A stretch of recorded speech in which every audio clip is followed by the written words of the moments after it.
2012 will now come to order. Anyone wishing to address the board will need to fill out a form at the front and hand it to Mrs. Askew for the record. There, I got it on. I'd like to also welcome Mr. Tim Davis, our new board member this evening. This is his first meeting.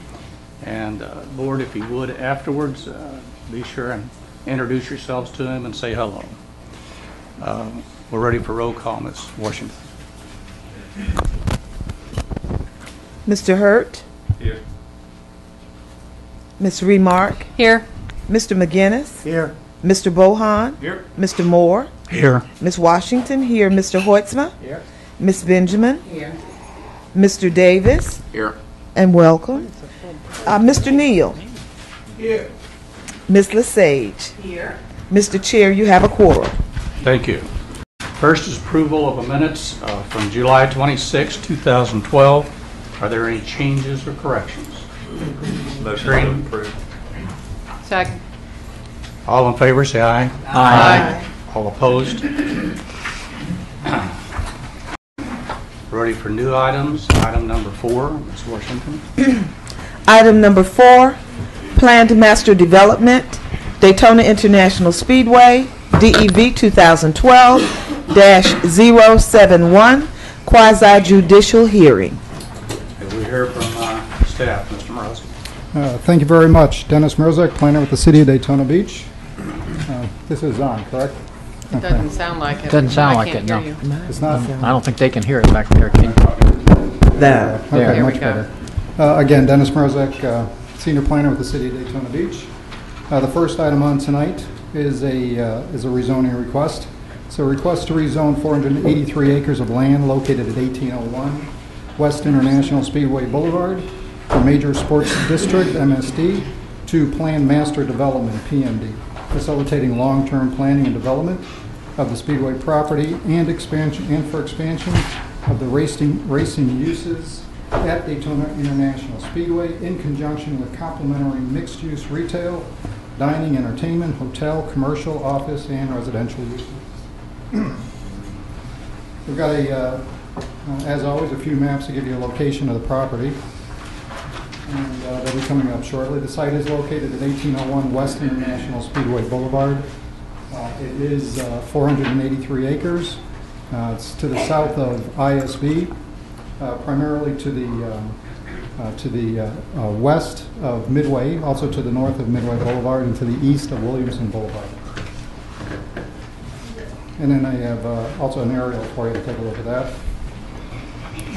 The future land use designation of the property is commercial amusement, and the current zoning of the property is Major Sports District, or MSD. The proposed zoning of the property is Planned Master Development, PMD. As you see, it encompasses the entire DIS property. Real quickly, I just wanted to give a brief project history of some of the improvements at the Speedway property. The site did open in 1959. Lights were installed in 1998. The infield was remodeled in 2004, and the track has been repaved in 1978 and just most recently in 2010. The property was rezoned to the MSD zoning district in the early 1880s. This is again a rezoning to a planned master development. The purpose of a planned master development is really to provide for a large-scale mixed-use development that uses efficient use of land, flexible design, to promote creativity, and to provide greater environmental sensitivity. This particular PMD provides a number of uses in addition to the current track-related uses. The requested additional uses include things such as the retail sales and service, office, hotel, multifamily residential, theater, and industrial.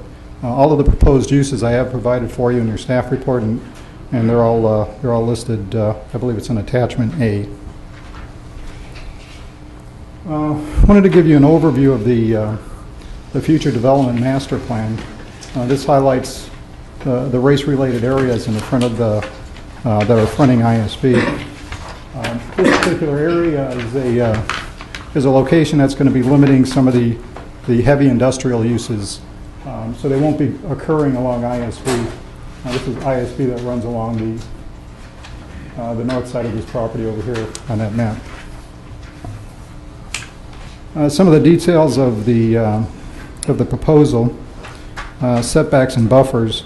Proposed building setbacks on ISB and Midway proposed to be 25 feet. Williamson's proposed to be 50 feet. Landscape buffers are 10 feet on ISB. I just wanted to point this out to you. On Midway, they're proposed to be 10 feet. I believe I had in the staff report, I had a typo. It said 1 foot. We've increased that to 10 feet, so nobody was complaining. And then on Williamson, it is 50 feet. Just to point out also that they do have the opportunity to incorporate the streetscape urban edge using a zero setback requirement. This is something that was introduced last month for the property to the north. Anytime they do incorporate an urban edge of a zero setback or anything less than what the required setback is, they do have to come back to the planning board for approval through a site plan. Updates to the staff report. There should be bullets in your folder that were put together by the applicant, very similar to last month on the property to the north. I think you'll find that all of the bullet points do offer more restrictive regulations. Also offers a definition to recreational vehicle rally. That was missing from the original definitions. It also provides for airport notification for any site plan approval requests. Staff has reviewed the list, finds it acceptable to the standards of the city. As far as any land development code waiver requests with the property, the applicant has requested, as I mentioned before, the urban street setbacks. They've requested minimum landscape buffers and setback requirements.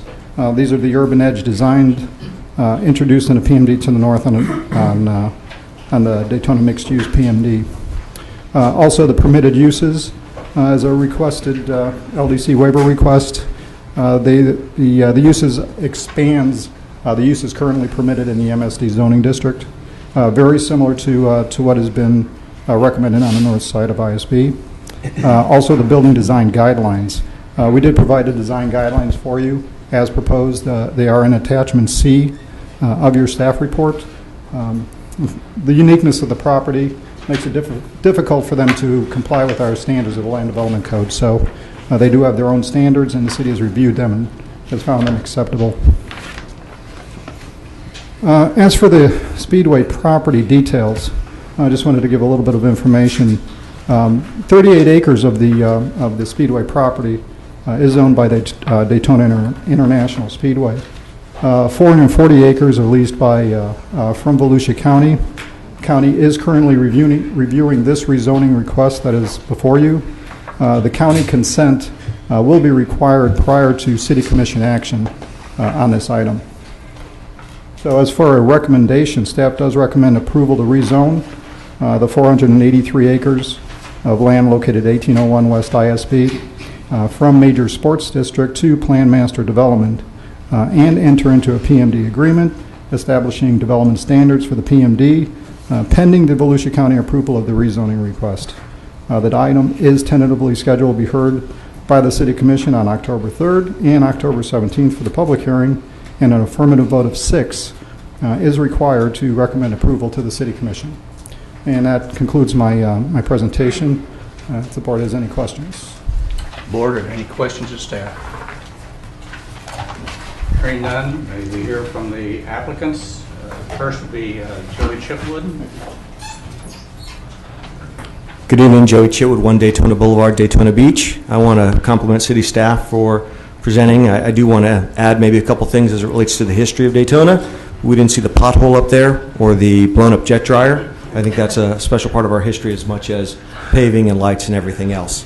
On behalf of the France family and ISC, we're here before you to ask for your approval on a number of agenda items tonight relating to the Daytona International Speedway. For over 50 years, we've been great stewards of the Daytona International Speedway, the World Center of Racing. Really, the spotlight shines on Daytona Beach every February in terms of what we do. We are the largest sporting event in the state of Florida year in and year out. And the economic impact that we derive from that benefits not just the city, this county, but really Central Florida as a whole. And so as we look to the future, we're looking for the maximum flexibility to continue this vision that we have for the World Center of Racing for the next 50 years. And we've worked very closely with city staff to get here to this point, and I'm excited to be in front of you today because for us, this is the future. As we consider what's next, I can't guarantee you exactly what's going to happen tomorrow or in a year or in 5 years, but one of our favorite sayings at the Speedway is the best way to predict the future is to create it. And this is our opportunity. We've got a great property. We've been doing a great job for 50 years, but it's a never-ending challenge to continue to compete with other sports properties, with other communities, really with other folks in the great United States. For us, this gives us the tools, the ability, the opportunity to shape the future for the next 50 years. With that, I'll turn it over to Rob with Cobb Cole for any of the procedural aspects. Thank you for the time tonight. Mr. Morrow.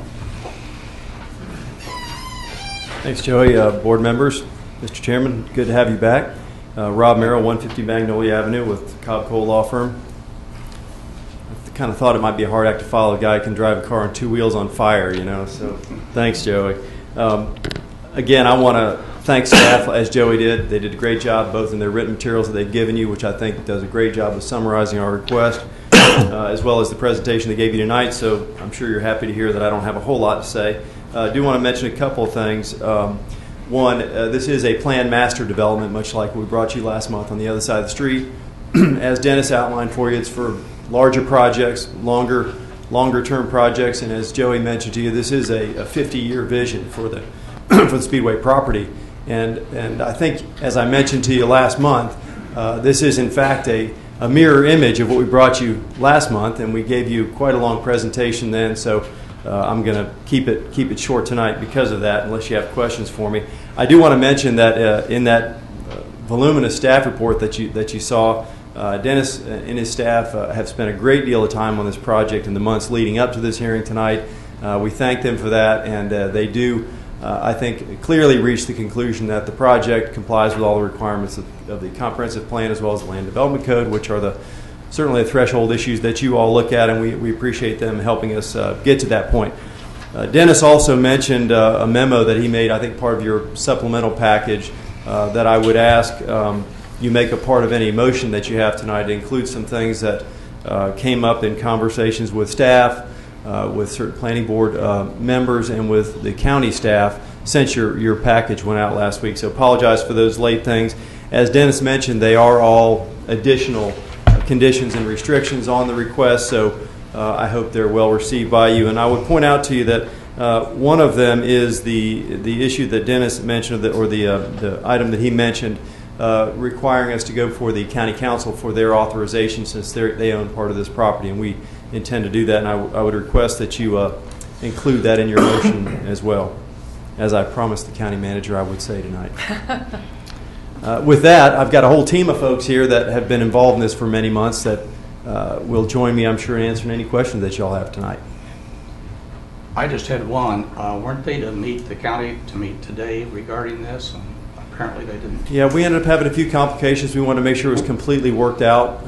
We didn't want to bring it half-baked, and so certainly we're not going to have this thing finalized till sometime in October, so we have a little time. So that's why I asked you tonight to make your motion conditioned on that, and that is included in my list of items in this memo. So it's, I think, a reference to this one-page memo is probably satisfactory, Mr. Chair. Thank you. Thanks. Got speakers for Mr. Tim Stockton. Stockton.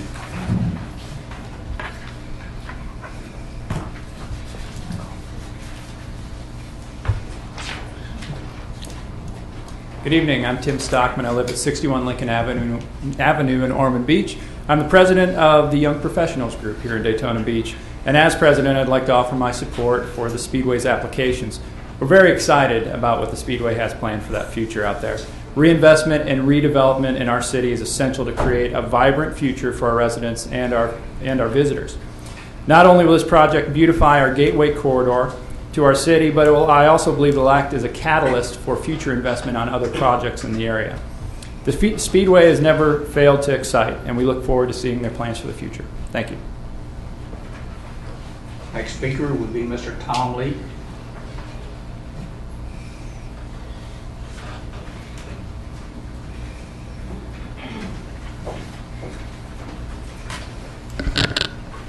Thank you, Tom Leak, 150 Magnolia. I'm here as immediate past chair of the Daytona Regional Chamber of Commerce. You know, as the chairman of the Chamber of Commerce, we spend a lot of time in this community talking about what our image is, what image we're portraying. This is a first-class sports entertainment venue, unrivaled really by any in motorsports. This is what tens of millions of people are going to see when they tune into their televisions. This is what is going to be enjoyed by locals and the hundreds of thousands of visitors who come to our area to see. This is what, if you've ever been to a first-class sports venue, this is what they take home with them. These are the memories that they have when they go home. This is what they tell their friends about. This will create jobs, not only in the near term, but also in the long term, in the operational phase. And, you know, we spent a lot of time thinking and talking about who from out of town is going to come in to hit that home run for us. Well, the people who are going to hit the home run for us are right here, and that's what they're proposing for you. We're the world center of racing, but let's not kid ourselves. There are others who would love to have that designation, and they will take it if you give them the opportunity. So what we have to do is we've got to guard against it. It's not going to happen overnight if we lose it. It's going to erode. And someday those World Center of Racing words are just going to be words on a sign. We've got to make sure that we don't let that happen. This venue will put the spotlight on Daytona for the next 50 years. And it's, you know, we spend a lot of time talking about image, jobs, and what we can do to revitalize that area. This does all three. I urge your support for it. Thank you. Thank you. Mr. Philip Maroney.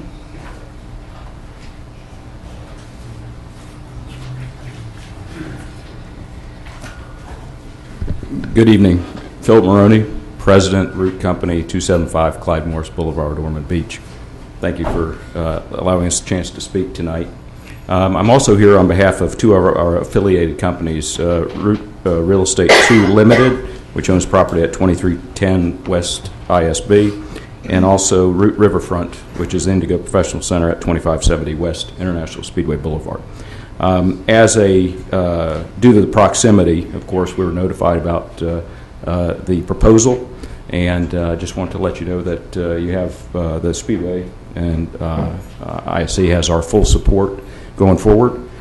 We believe that it's absolutely going to enhance the value of all the properties in the surrounding area, including our own, and we're excited about that. So Speedway has always been a great corporate citizen, and I think this is an opportunity not only for some beautification improvements to the gateway of our city, it's also a great economic development driver. It's going to create jobs for our local residents, et cetera. So we encourage your support. Thank you very much. Thank you. Next speaker, Mr. Jim Cameron.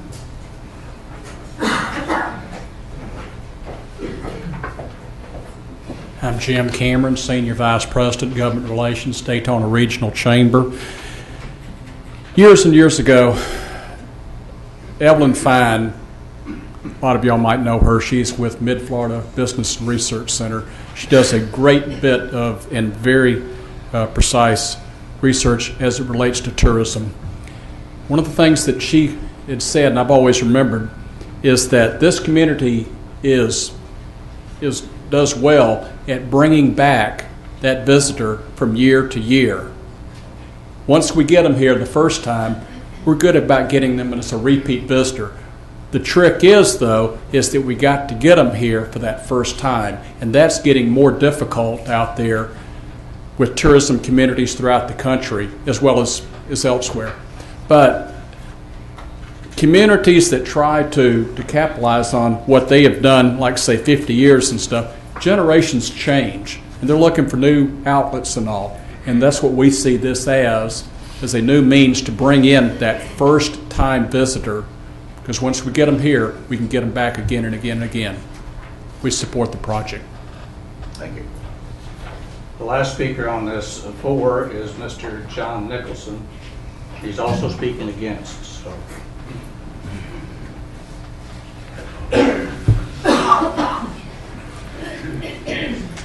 John Nicholson, 413 North Grandview Avenue. I'm known as the cheerleader for the Speedway, also their worst critic. The Speedway has been before this board and the previous boards maybe 20 times since I've been here. This property has been rezoned 5, 6 times. I don't really get a handle on what they're doing and how much they're doing. I know what they're doing on the north side. I got a handle on that. I don't understand what they're doing now. I know they own some property on the south side of Bellevue. Why isn't that in this? I understand the comprehensive thing, but it seems like an awful lot on a small piece of property if you exclude the oval. It's just 3 little sections on the outside in which they can put all this stuff. The Speedway has really been good to us in terms of taxes, employment, the whole 9 yards. So there's no question about that it's going to be a good project. It's going to be done well. I just don't know what's going to be there and whether the track will have to vanish in order to accomplish all of this stuff. Thank you. Thank you.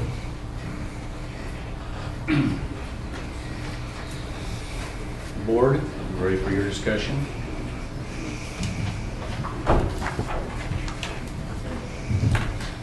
Well, I'll start. And actually, what I would start with is something that Mr. Nicholson just said about excluding the oval. The population of the city of Daytona Beach fits in that oval. That's an awful lot of land. And it is not, you can't just look at outside. You have to look at the entire picture, which is what I think the Speedway has been great at doing, and especially based on last month, the entire picture is now both sides of the road. The thing that strikes me about it, besides the fact that they have been great to work with on a very complicated and involved issue, is I almost feel like Joey Chitwood. All I want to say is future, and it is about the future. The future of us as a community has always been closely tied with what has happened on that oval, and even before then, what has happened on the beach. And this, I think, just goes forward. I like what you guys work with out there. The way to predict the future is to create it, and they're putting everything on the line to create it. And I just really think that there's no way that anything that's done can be of anything but a benefit to the city. And approving this, we're putting it on the line too. And I just really, really, really, really wish for even greater success than they've had, because they've certainly been incredibly successful to now. Thank you. Anyone else? I mean, I'll second that. It's you have something like the ISC in this community, and they bring more than just tax dollars and jobs to the community. They bring people here. And I'm from Texas, and growing up in Texas, I always heard and knew about Daytona Speedway. And I have friends back home in Texas who are dying, and a lot of them come to visit. And more of them keep saying, I need to come out there and see Daytona Speedway. And it's very important. Something was said earlier. It's very important. You can't just have something that works and it's great and ride it till it dies, because it'll die. Somebody's going to come out there and they come up with something bigger and better than you have, and then everyone's going to flock to that. So I think this is a great plan, great idea. If we continue to move forward, nothing's going to be better than the Speedway. Nothing's going to top it. And that's what we want. We want to hold that banner. This is Daytona. This is race country. And I'm proud of this, and I'm excited to vote for it, and I encourage everybody on this board to vote for it. Thank you. Anyone else? I'd like to say I look forward to the project. Thinking about jobs, there's so many individuals in this city that look forward to jobs, that are just grasping for work to do.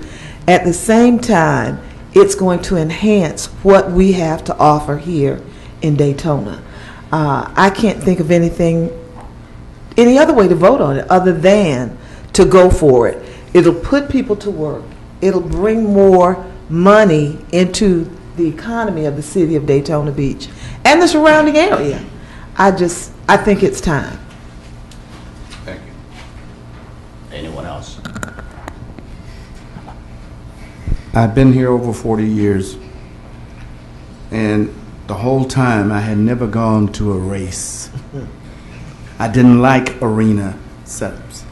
But I found myself in the arena in a football game. And I like that. But every time I come home from out of town, from a meeting or an activity elsewhere, and since we've started with the new trend of the beautiful building that sits on the north side of ISB, the colorful background and what have you, I see the picture of the future myself, and my wife is always teasing me now, why is it you're always talking about this speedway? Because I can see the development and the level of integrity, not only that it will bring to Daytona Beach in the future, for business sense and good development, that's sound. That's what we look for. That's the reason why I'm sitting on this board. I'm here because I like what I see. And I'm glad to be able to say that thank you for caring about the homeland. That's us. And everything that you produce has helped. So keep up the good work. Just one thing, can I? Yes. Yeah, I just wanted to say we, actually, when you talk 50 years in the future, you're obviously leaving a lot of area open that could be bad or good. But I have such confidence in these people. When you look at that building that they put across the street and the landscaping around it and the planning that was put into it, it's a superb job. And I really can't say enough about how confident I am of these people in the future. And I know they don't want to shoot themselves in the foot either. So I'm very much for this. Make a motion, we approve rezoning. Oh, I got one more thing. Very quickly, it's dynamic. I'm trying to help the court reporter. How kind. Yes, sir. It's dynamic, forward-looking, it's the future. We should be part of the future. I also support this. I think we're ready now. Make a motion, we approve rezoning plan master development, Daytona International Speedway, development 2012-071, and include the memorandum that was attached in our packet. Second. All in favor, say aye. Aye. All opposed?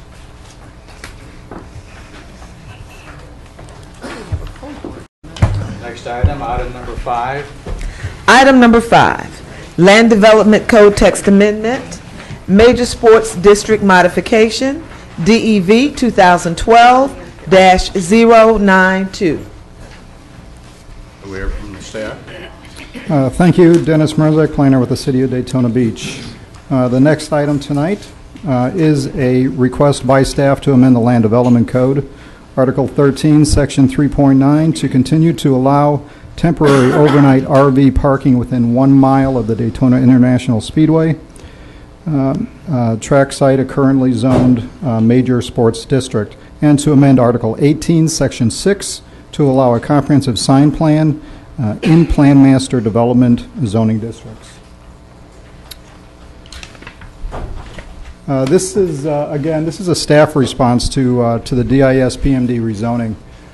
We do have some of our code, some of our land development code is tied to proximity to the major sports district, right. And as the zoning is going through, it eliminates the major sports district, which means that a lot of the temporary overnight parking, all of the temporary overnight parking would no longer be valid. So we had to come up with a way to continue to allow the temporary overnight parking. Currently currently permitted as a conditional use within 1 mile of the MSD zoning. This does not amend the current distance requirements of the from DIS. It will allow that temporary overnight RV parking locations currently permitted as a conditional use will continue to be able to apply as a conditional use. The second item that we wanted to take a look at had to do with comprehensive sign plans. Now, comprehensive sign plans are permitted in an MSD district. The Daytona International Speedway does have a comprehensive sign plan. As they rezoned to PMD, there was discussion about just wrapping it up into the PMD. and then the questions of whether or not a PMD could support a comprehensive sign plan. Staff did evaluate that and determined that because of the PMD zoning districts and the characters of the PMD zoning districts, comprehensive sign plans would fit well into that type of a zoning district. So staff is recommending a modification to the Land Development Code to allow developments in a PMD zoning district to be able to request CSP approval. So for the recommendation, staff is recommending approval of the text request. The text amendment request is tentatively scheduled for the City Commission meeting on October 3rd and October 17th for the second reading, the public hearing. An affirmative vote of 6 is required by the Planning Board to recommend approval. And that concludes my report. Thank you. Are there any questions? Since we have no speakers, Board. Motion to approve Land Development Code Text Amendment Major Sports District Modification, DEV 2012-092. Second.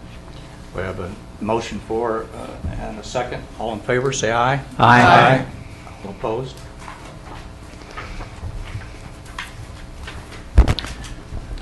Item number 6. Item number 6, comprehensive sign plan amendment, Daytona International Speedway, DEV 2012-085. Thank you again, Dennis Mrozek, planner with the City of Daytona Beach. The next item is a request by Rob Merrill on behalf of Scott Bullock with Daytona International Speedway to amend the approved comprehensive sign plan for the Daytona International Speedway, which is located at 1801 West International Speedway Boulevard. The boundaries that are included for the comprehensive sign plan: south of ISB, west of Williamson, north and east of Midway. The Daytona International Speedway Comprehensive Sign Plan, it was originally approved in 2008. It was amended in 2010 to absorb the dog track property into the CSP. CSPs do control development of all signs and graphics on the DIS property and for the existing uses. And the proposed CSP amendments do require planning board recommendations prior to any city commission approval.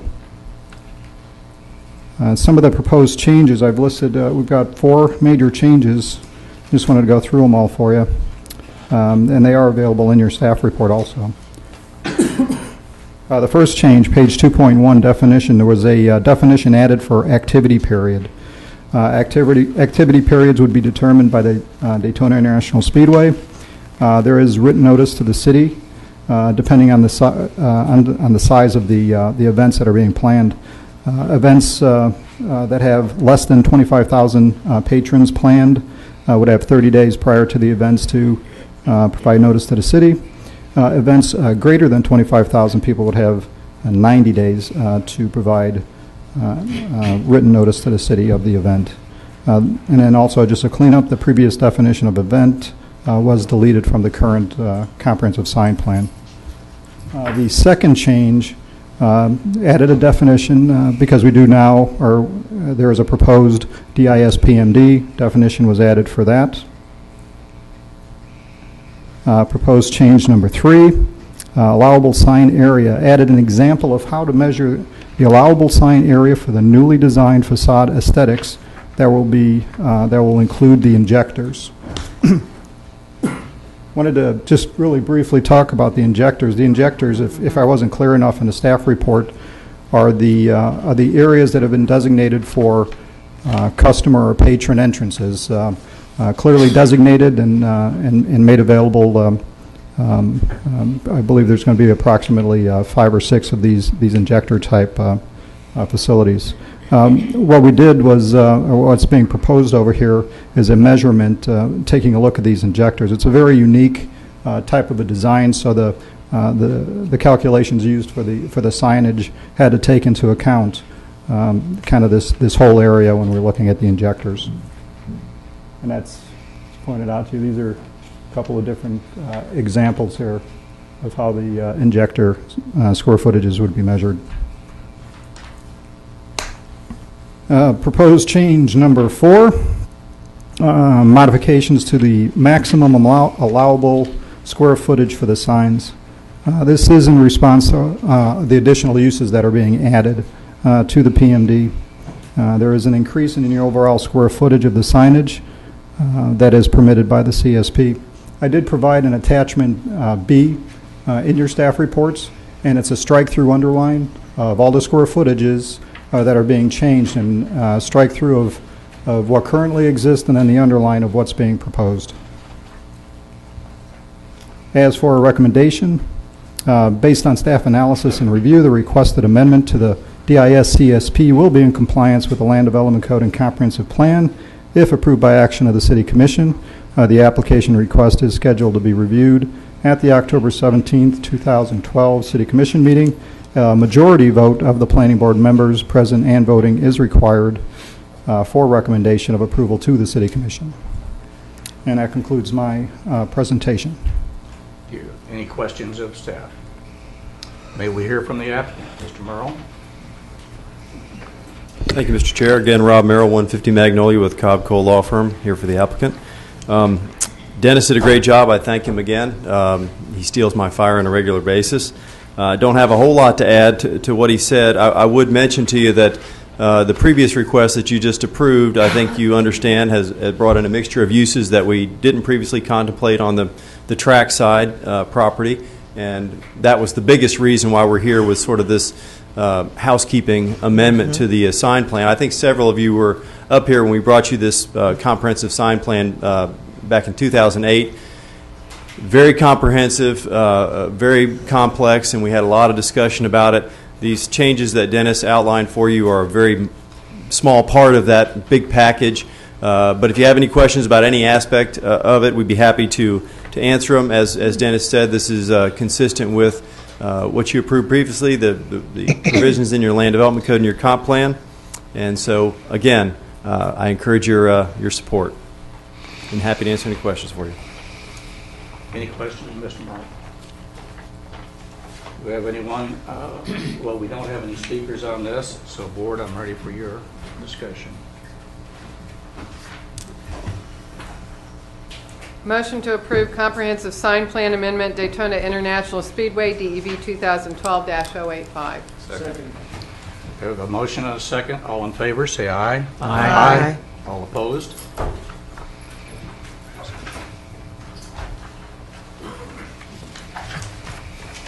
Item number 7.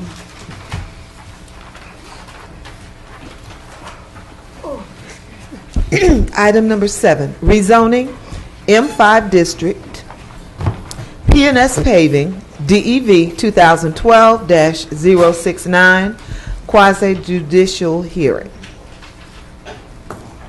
May we hear from staff? Mr. Morosi?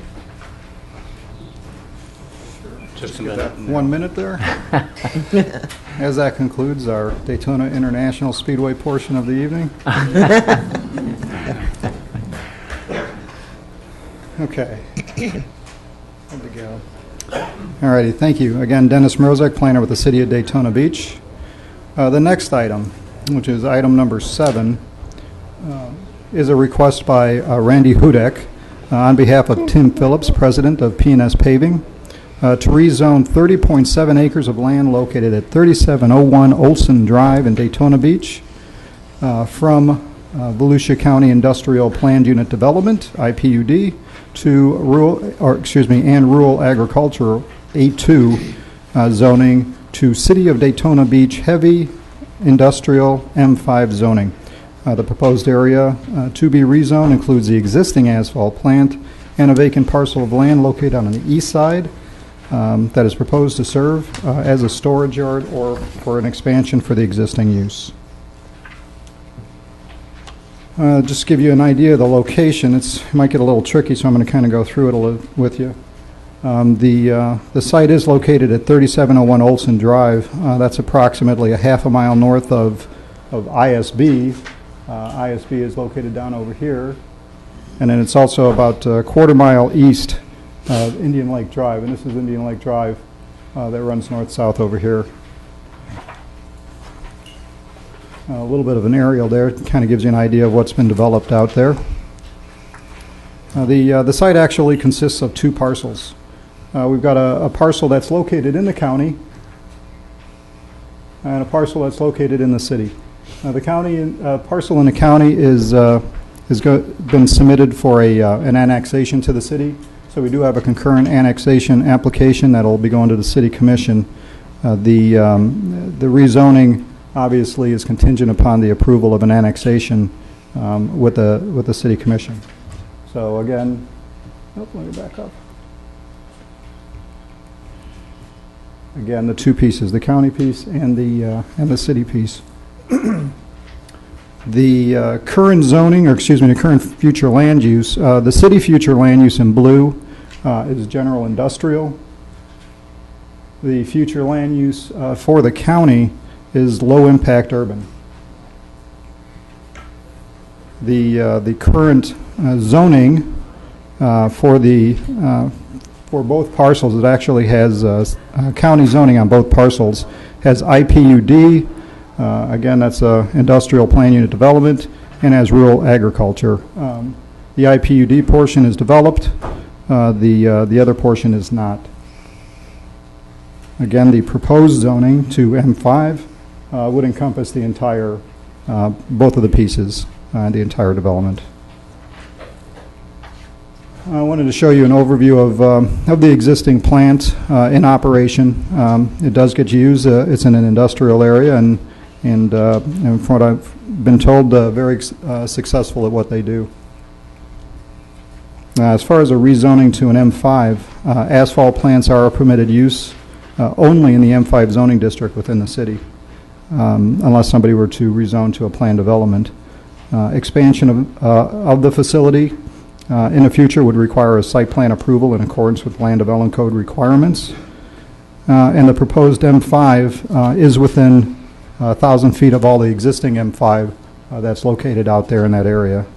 Again, the rezoning would be pending approval of the annexation request by the City Commission.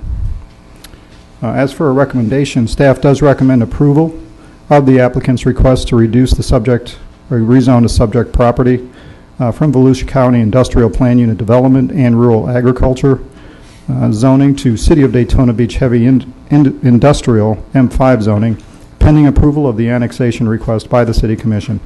The item is tentatively scheduled to be heard by the City Commission on October 3rd and October 17th, which is the public hearing, and an affirmative vote of 6 shall be required to recommend approval to the City Commission. And that concludes staff's report. Are there any questions, staff? When do you expect to hear from Volusia County? Or have you? As far as the annexation, for the annexation, we have to send them the information 30 days prior to an action by the City Commission. If the package hasn't gone out yet, it would go out very soon, so we will hear sometime before the City Commission action. All right. May we hear from the applicant, Mr. Haddock? Bobby Ball, 300 Interchange Boulevard. Thanks, Dennis. I think Dennis summarized it pretty well. I really don't have a whole lot to say. I'll keep it short. If you got any questions, it's an asphalt plant. It's out in the middle of nowhere where it should be. And if I can answer any questions, I will. Okay. Any questions? No questions. We have one speaker for Mr. Bobby That's Ball. me. Oh, that is you. That is you. Okay. I had the wrong name here then.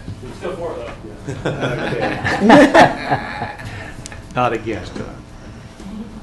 Okay, board, we're ready for your comments. Yeah, this is one of those win-win situations. It's already where here. we've got the proper zoning, Yes. M5, which always everybody's crying about, M5. We're moving it from the county into the city to get the tax base, plus expand the business to have more opportunity for more jobs. I'm good. Anyone else like to make a comment? Hearing none, I'm ready for a motion. Make a motion we approve rezoning M5 District PNS Paving Development 2012-069. Second. We have a motion and a second. All in favor, say aye. Aye. All opposed? Motion carries.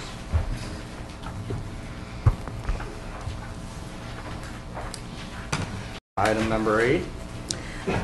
Item number 8, rezoning residential planned unit development amendment overlook, DEV 2012-083, quasi-judicial hearing. And on this item, Mr. McGinnis has completed and submitted the proper paperwork. He will not be voting on this item. And in addition to not voting, my conflict form on the advice of counsel that will not be participating in discussion. Oh, okay. All right. Mr. Mizzo. Okay, Dennis Mrozak, planner with the City of Daytona Beach. The next item we have is a request by Pete Zahn, Zahn Engineering, on behalf of Richard Zahn, Daytona Seabreeze LLC, to rezone 11.26 acres of land located at 100 and 101 Seabreeze Boulevard, amending the approved Overlook Residential Plan Unit Development, adding 8.04 acres of land to the existing 3.22 acres RPUD for a total of 11.26 acres to allow for a marina and related activities as permitted uses in the RPUD. Let's give you an idea of the location. And that is, there you go. Much better. Let's get up there a little bit.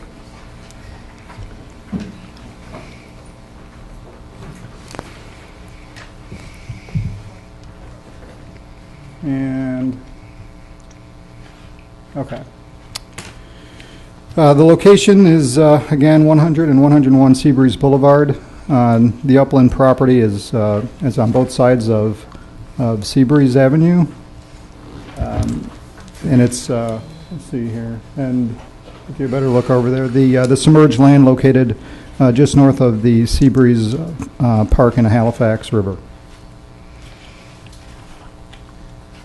The future land use is a retail designation.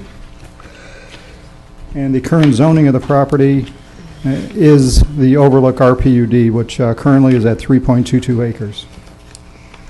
The proposed zoning of the property would incorporate the submerged land into the Overlook RPUD for a total of 11.26 acres. A little project history for you, the Overlook RPUD. The RPUD was approved in December of 2010. The site is formally known as the Diplomat Center. It includes 213 residential units that are located in 2 towers on either side of Seabreeze. Some of the uses other than the residential that are permitted in the current PD include general office, personal services, retail sales and service, in addition to restaurant uses. The Overlook RPUD amendment is requesting to add 8.04 acres of submerged land. That property was acquired by Florida Department of Transportation, and it does expand the RPUD to the total 11.26 acres. Also, there's a request to add to the permitted uses boat docks with in-water boat sales, with no fuel sales, dry storage, or upland boat display areas shall be permitted. The request will also modify the site plan to accommodate the 236 slip marina. There are no major changes proposed to the upland property. The only minor modification is where the footbridge will be connecting into the property on the north side of Seabreeze to get to the marina. Just a couple of moving parts here. I just wanted to kind of point some of these out to you. Here you have the full site plan of the development. This is the location where you have the 2 towers on the upland. Again, towers on each side of Seabreeze Boulevard. The marina site is again located on the submerged land. See just below that you see the Seabreeze Park. I wanted to point this out, show it to you, and then tell you Seabreeze Park is not included in this RPUD rezoning application. I did want to present it to you because it does fit in somehow, but It is not part of this rezoning application. The public use park did go to the City Commission for a public use permit. There was a conceptual park plan included for the City Commission to review. In addition to another application that the applicant would be required to go forward with, they'd be required to go for a boat slip allocation request. This would be the first one going before the City Commission since we have adopted the boat slip ordinance. The applicant has requested 236 slips, and I believe there might be a possibility that that's been reduced, but they might be able to speak a little bit more on that. The boat slips do require City Commission action. They are the authority on granting the boat slips. The park improvements that are being planned, they are proposed park improvements that are included in a public benefit that's required and associated with the any proposed boat slip allocation.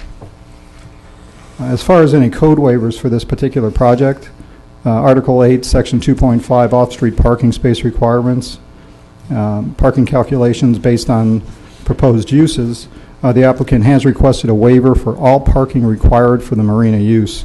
Land development does require a half a space per berth for the slip use. Planned upland site improvements.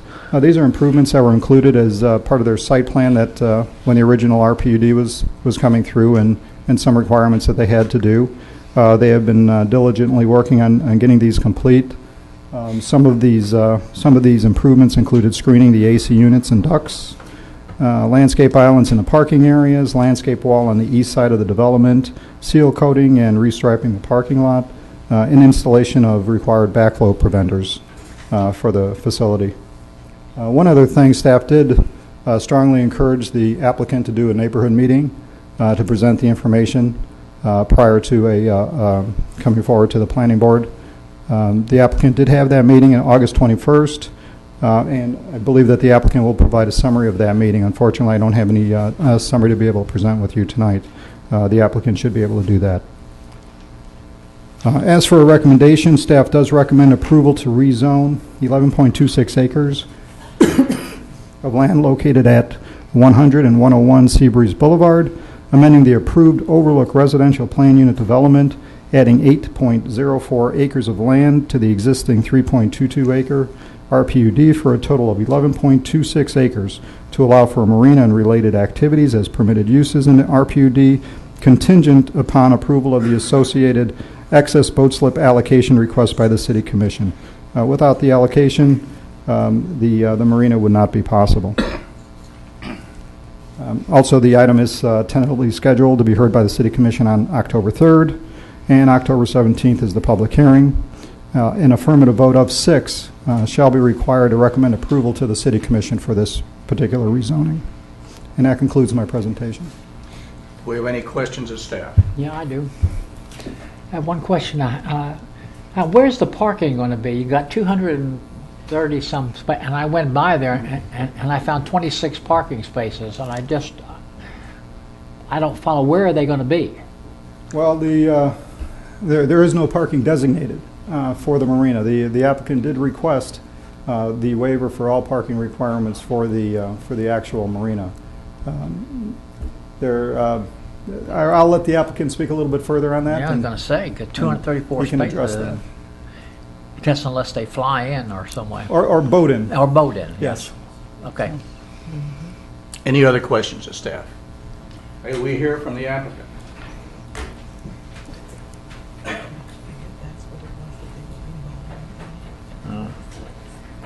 Mr. Hoytsman. Chairman, board members, I'm Jim Morris. I'm here on behalf of the applicant. And Mr. Hoytsman, I will get to your question, I promise, if you permit me a little leeway. I appreciate that. I'm here on behalf of the applicant, as I said, and something that's different from when the board heard this request a few years ago is that my client has purchased the property that is the request. It's been purchased from DOT, so he owns the property outright. And you may hear some discussion on riparian lines at some point. I'd rather not take up your time with that, but if the chair permits me the opportunity to come back, I'll address that if there are questions in that regard. I've prepared a PowerPoint for you, and I'm going to speak to the parking as I go through that, Mr. Hoitzman. From the standpoint, staff has supported is recommending approval. The property is submerged land. It's something that, from the standpoint of reasonable use of the land, it's probably one of the few reasonable uses you have for submerged property. From a public benefit perspective, though, I'm going to speak to that as well. So, if you wouldn't mind, am I operating this PowerPoint, or am I okay? I need to get some instructions and put my glasses on. Point at that screen. Pointed at that screen. So right is forward? Yes, it is. There is simply another illustration of the area location. I've got a closer up view, but you can see it's the north side of the Seabreeze Bridge. It's roughly correspondent to the western edge of the abutment that comes out under the bridge to support the construction of the bridge. It's the abutment under the bridge that will be improved as a park. The yellow highlighted area is actually the area of the submerged land, somewhat reduced because the slips fit inside the boundaries of the submerged land that my client owns. You can see the yellow connection coming over from the park. Now, we're going to get into the parking places in a minute. This is actually a diagram of the marina, and there's some dimensions there for distances and so on. I have paper copies of this for you as well if you'd like to see that. In fact, I'm going to ask Pete Zahn to hand those out to you as we go through, which these are just paper copies of what's on the screen. From the standpoint of the development, there's a summary of what is out there already, and I'm going to get into the parking question at this point in time. As you can see from the summary of the information, there's 324 parking places on the property. And certainly the people that live in the overlook will be interested in the boat slips, and they will have access to those boat slips from their property. But there is also the proposed park, which is going to be built under the bridge. That's pursuant to a lease with DOT. DOT still owns the property. From the standpoint of the city of Daytona Beach, my client is going to build all of the park improvements in the park. And in that parking area, there will be 102 public parking places built underneath the bridge abutment that you see. So as well as the recreational components, you will also have construction of 102 public parking spaces there. I'm going to have Mr. Zahn, Pete Zahn, go through with you the calculations on required parking and so on. And if you don't mind, what I'd like to do, Chairman, is yield to Mr. Zahn, let him explain that to you, and continue on with the PowerPoint. That's fine. Good evening, Pete Zahn. I did a little count on the parking, and the park facilities require 17 spaces based on the improved plan. And that breaks down with playground, volleyball courts, picnic tables. So the park itself would only require 17 by today's code. There's 81 spaces will be provided on the improved plan. There are an existing boat ramps, 5 boat ramps. It requires 2 spaces per boat ramp. That would be 15. I must have run my math up wrong because I came up with a requirement of 15, but we're provided 20. That's existing. That won't change. Those are the boat trailer spaces. The marina has 236 slips. 47 are transient, so they don't require parking. That leaves 189 slips. There is 1 space per 4 slips in the code. Means 48 spaces would be required for marina parking. We have an excess of 64 spaces over and above what's required for the playground and the parking facilities. Does that answer your question? Well, sort of, but where is it going to be now? Is it going to be on the new land that you create? No, sir. No. On the new part of the park? No. It's actually going to be in the park improvements, which I think we've got a better view.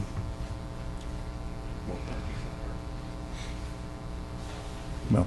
Let's go back to this one if we could. The bottom part of the illustration, in other words, if you look at the bottom of the screen, that actually shows the park improvement plan. So when you went under there, Mr. Hoitzman, what you found basically was access to the boat ramp. There's nothing else there. What this plan calls for, and as Dennis mentioned, it's related but not a part of tonight's request. It's already been approved by the City Commission. It calls for creation of a stormwater retention pond. It calls for creation of 102 parking places. It calls for placement of public restrooms. It calls for a small fishing pier that's under the abutment of the bridge on the western side. It also has a volleyball court and some playground spaces so that you get to have public access to the water. And you may have noted in the staff report talks about the comprehensive plan and the promotion of public access to the waterway. These improvements are all designed to allow that to occur. It also calls for the boat ramps to be improved in terms of the current condition versus the later improved condition. All of those things will be paid for by my client.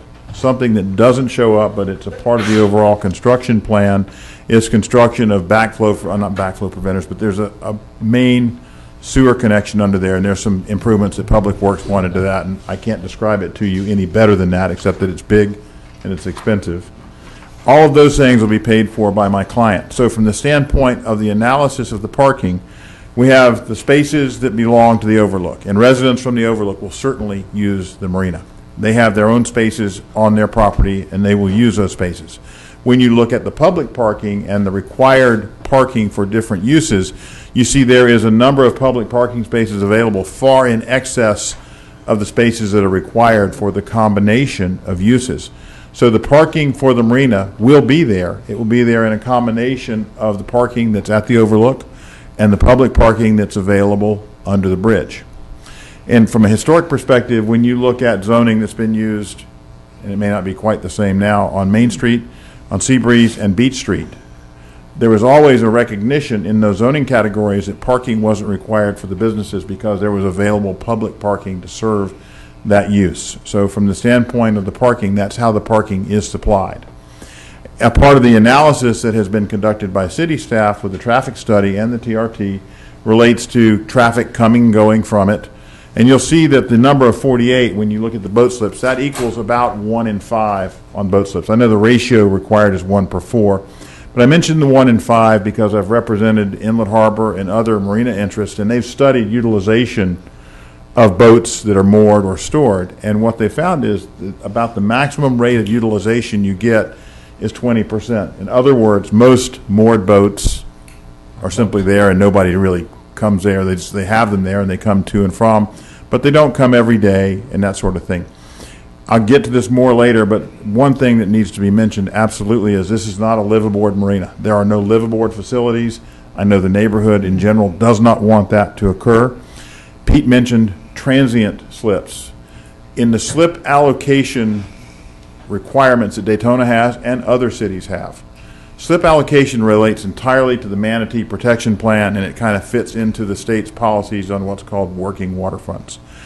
The law requires provision of transient spaces, and those transient spaces are for people coming up or down the intercoastal to be able to stop overnight. From an operational perspective, and you'll see this later in the PowerPoint, and it's noted back there in my benefits and concerns analysis, my client has said the maximum time a transient can stay is 48 hours, and that they cannot return with less than a 7-day gap. In other words, you couldn't come for 2 days, go away for half a day, and then come back.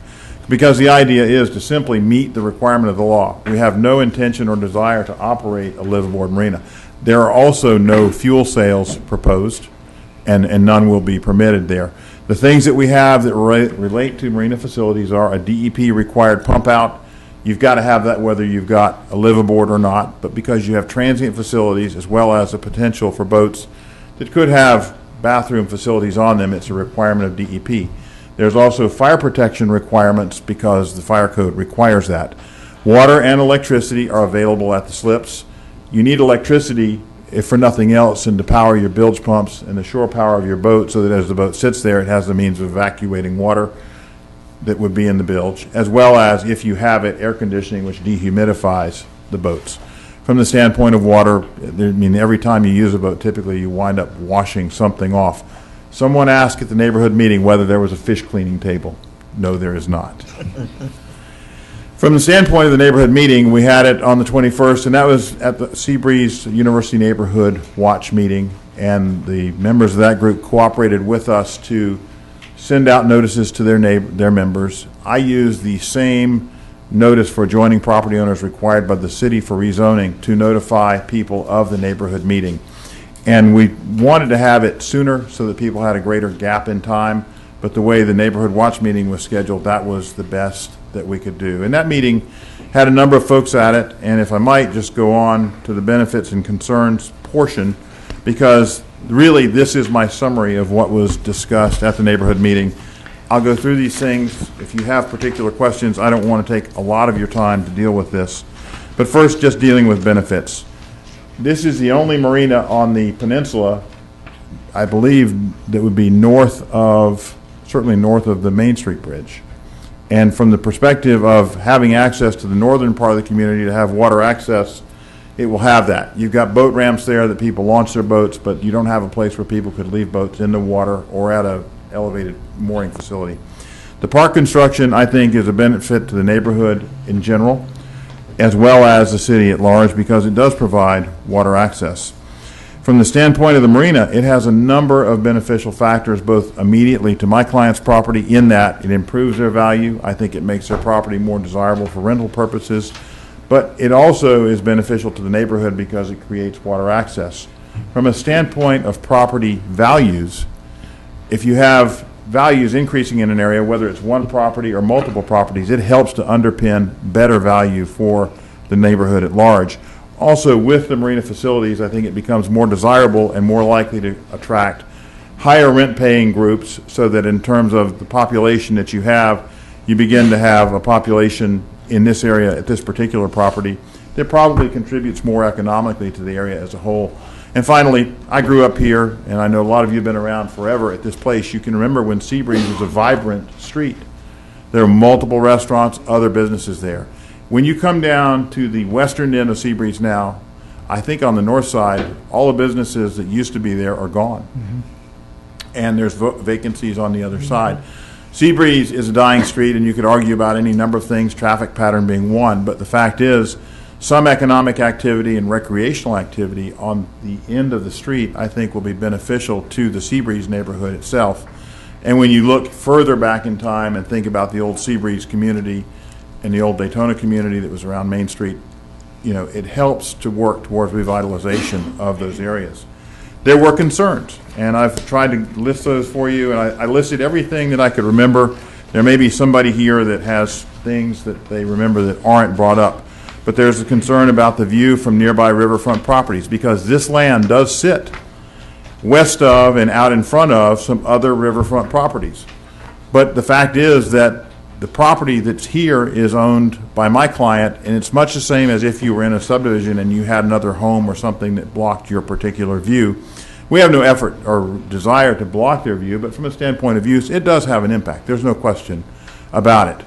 Access was also discussed. When you look at the configuration, which is up on the board, every waterfront property that's there can still get to the channel. What they do have to do, if the marina is in place, is go around the marina, but the water is navigable and they still have water access. Briefly, I will say to you that riparian rights are a right that's attached to property, but this property also has riparian rights, so it has a right to cross across the water as well. And once you have a piece of private property, if you imagine this was an island as opposed to a submerged land with a marina, it's under someone's ownership and they have a right to have some beneficial use of the property. And we're trying to do that with something that's in keeping with plan policies, the neighborhood, and the property that my client has. There was discussion about traffic conflicts at the Peninsula Seabreeze intersection. If you've gone under the bridge, Mr. Weitzman, it's an odd traffic pattern. You come down on the north, you loop around, you come back on the south, and you have to work your way out through the intersection that was created when the bridge was built.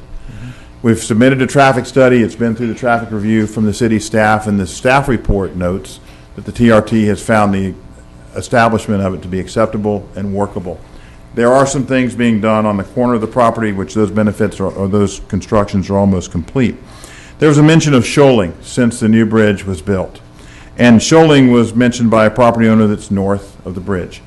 And the shoaling really relates to the flow of currents and the abutment of the bridge sticking out. And we've looked at some underwater surveys since the neighborhood meeting, and in fact there is shoaling. But what occurs if you have water passing by? If this is an abutment and the current passes by, the current goes by, there's a sort of a whirlpool effect here, and it does impact shoaling. And the discussion was whether the marina somehow increases that shoaling. All the docks in this marina are floating docks. They're on poles or piles attached with not multiple pilings, but piles spaced out at considerable distance that simply anchor the floating docks. So you don't have four or something like that. You simply have a single pile, a floating concrete material, and the piles simply anchor it, and the docks simply float up and down with a ring attached. So you don't have a huge number of pilings blocking the flow and somehow increasing the whirling of water from shoaling. We do have to dredge in order to accomplish the marina. But the gentleman's concern that talked about shoaling, it's a legitimate concern, but it's a factor of the bridge and the way it was already built. So I don't think that we'll have any aggravating or accelerating characteristics with that. And I've mentioned these explanations as I go through. Liveaboards I've already spoken about. We're willing to put that in writing. From the standpoint of fuel sales, there will be no fuel sales. We're willing to put that in writing. From a standpoint about marina parking, we've already spoken to that. And those were the primary concerns that I heard. Some folks from Cobblestone, one speaker from Cobblestone, I should say, asked whether or not there was any chance that my client would consider slip facilities for that condominium. And actually, the last time that we went through, we had raised that issue with Cobblestone, and collectively at that time, they didn't have an interest. What my client has said is that that idea is still open, and we're willing to discuss that, but we haven't had time since the neighborhood meeting on Tuesday night till tonight's meeting to go back and have those discussions. From the standpoint of view, as I said, some people like it, some people don't. It's really just a matter of opinion, but from the standpoint of the use of the property, it's a reasonable use for the property. I think it has some beneficial effects to the neighborhood at large in the northern part of Daytona, southern part of Ormond in terms of water access. I think that probably covers it. Yes, sir. Yeah, I need you to correct the record. Your calculation and information on parking was totally wrong. Well, it wasn't mine, so I understand. The code requires one parking space for 2 berths, not 4. Okay. So it's double parking. Put out. I'm going to let Mr. Zahn come back up and speak to you on the record, Mr. Walton, if I could. I took that number off of our first submittal, and I heard Dennis say it's 0.2 or 1 0.5. for 2, yeah. Excuse me, 0.5. So if let's see, instead of 48, we would require 96. So we'd be short by about 32, if that's correct. So as far as your code goes, you'd require 1 space per 2, and the excess regular space is 64 versus 96. So 64, 96. We're about 32 spaces short. Now I'm sure that we have some excess parking on the overlook properties, but I don't know what it is right off the top of my head. I know that when we did some calculations on what we needed there, but I don't think it's a big number. It might be 10 or 20 spaces. We can look into that. So it comes back to the waiver.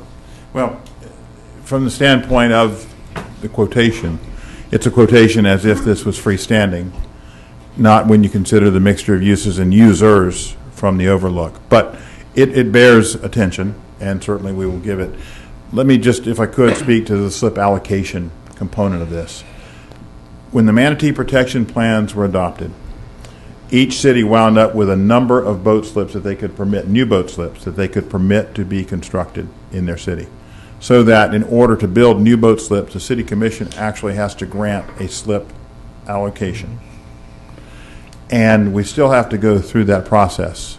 And if it is determined that we don't have a successful composition that can provide adequate parking for the number of proposed slips, certainly the planning board can address it, and the slip allocation can address it too. I will admit to you, I'm caught a little bit short because I relied upon those calculations, and I need to look at that a little further. But from the perspective of slip allocation, we don't get to build any slips, number one, that the city commission doesn't approve to be awarded to the property, not only through the zoning process, but through the slip allocation process. And we also still have to go through the DEP permit process too, which relates not so much to slip count as it does to other things in relation to environmental issues. Chairman, if I could, I would like the opportunity to come back if any issues come up relating to repairing lines or other questions, but I'll certainly try to keep my response brief in that respect. Also, if you have questions, I'll try to answer them. My client is here. Richard Zahn is the developer of the property.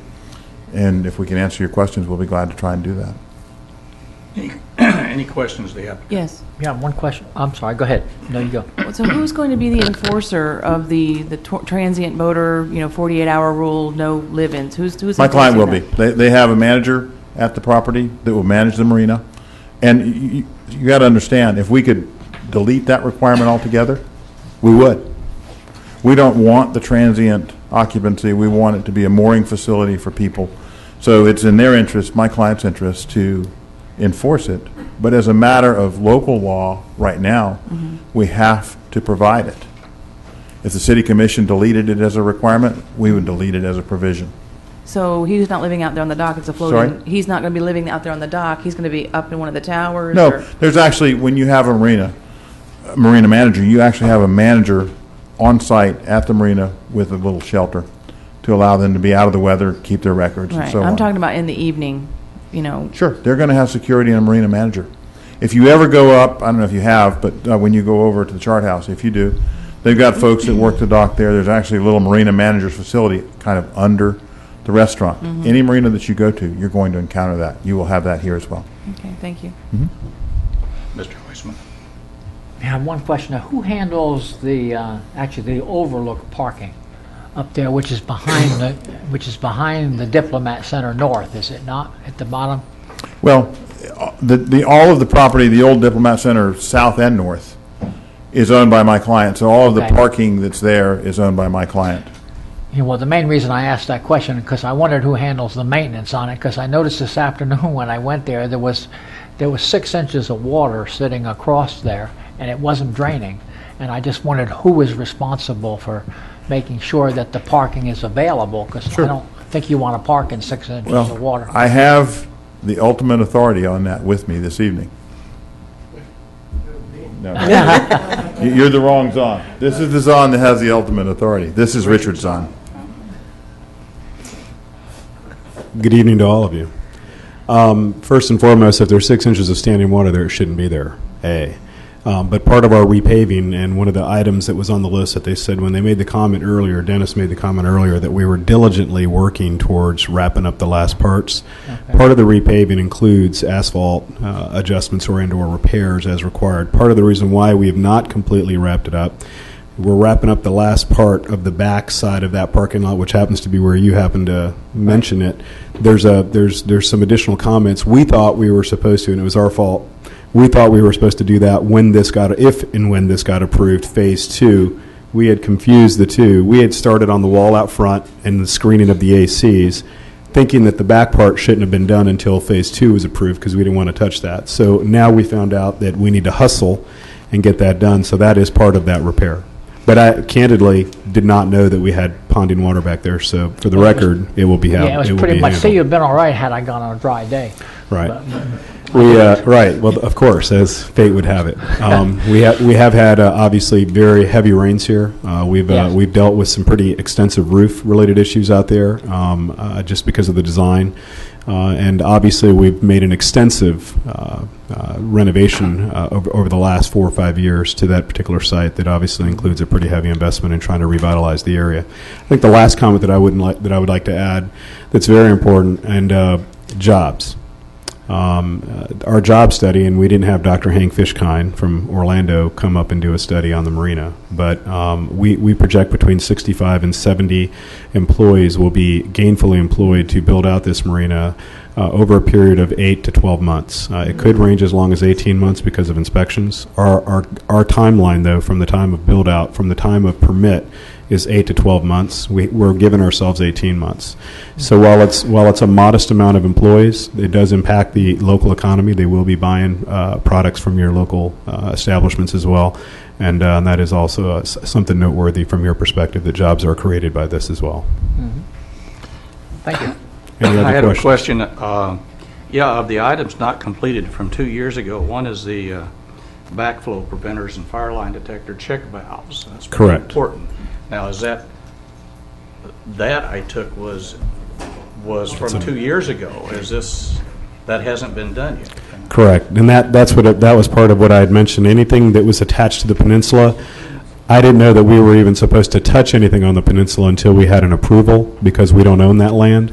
And part of that backflow preventer starts right at that point. So that's when the city made the comment to us about 10 days or 12 days ago, hey, we want you to get going on this. So we immediately said, oh, well, let's go ahead and jump on that as well. We started all this stuff on our property line, and we got all of that completed, short of, I believe, some uplighting on those outside. We're going through permitting to get the uplighting for the front planters. But that, to be straightforward with you, we just didn't know that we needed that needed to be done now. We thought that needed to be done when this got approved. But it's ongoing now. Well, it's ongoing from a planning perspective as far as getting it permitted. I don't know how long it's going to take to get permitted, but we have our commitment that we are going to complete that, and we're contractually bound to complete that as well with the city. Any other questions? I think we've heard from speakers 4. Thank you, Mr. Moore. And except for Mr. Nicholson, you didn't mark whether you're for or against. So, okay, well, we'll let you lead off on group for or against. Mr. Nicholson.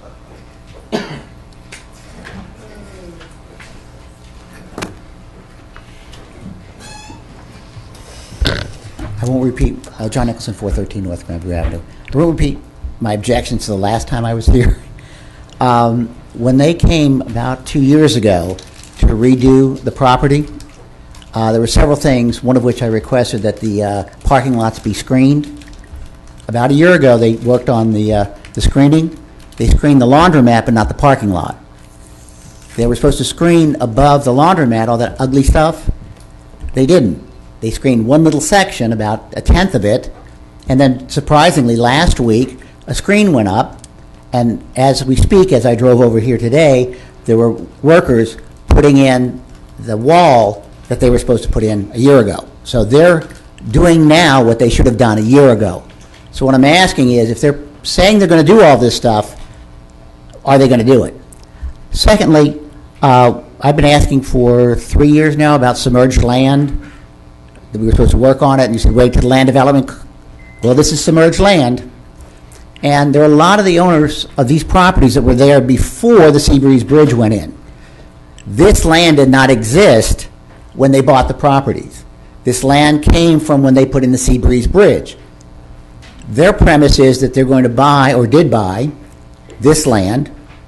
Now they're going to take away the land that they bought because they can't have the land that they bought in order to do the project they're doing. So the project requires that the land that they bought, to get the undeveloped land rights, they have to take out in order to put the marina in. So you can't have the boat sitting on an island or submerged land. So they have to dredge to get the boats in. So my question is, if your whole premise is, I bought this, I'm going to develop this, but then you take away all that you bought, is it kosher? Secondly, parking. I questioned, staff said 0.5, they said 1 in 4, 1 in 5, or whatever. There are parking spaces there now. There are boat slips there now. Where they're going to put a volleyball court, I have no idea. I walked the land with Pam Woods 3 years ago to put a park there. There's no place for a volleyball court.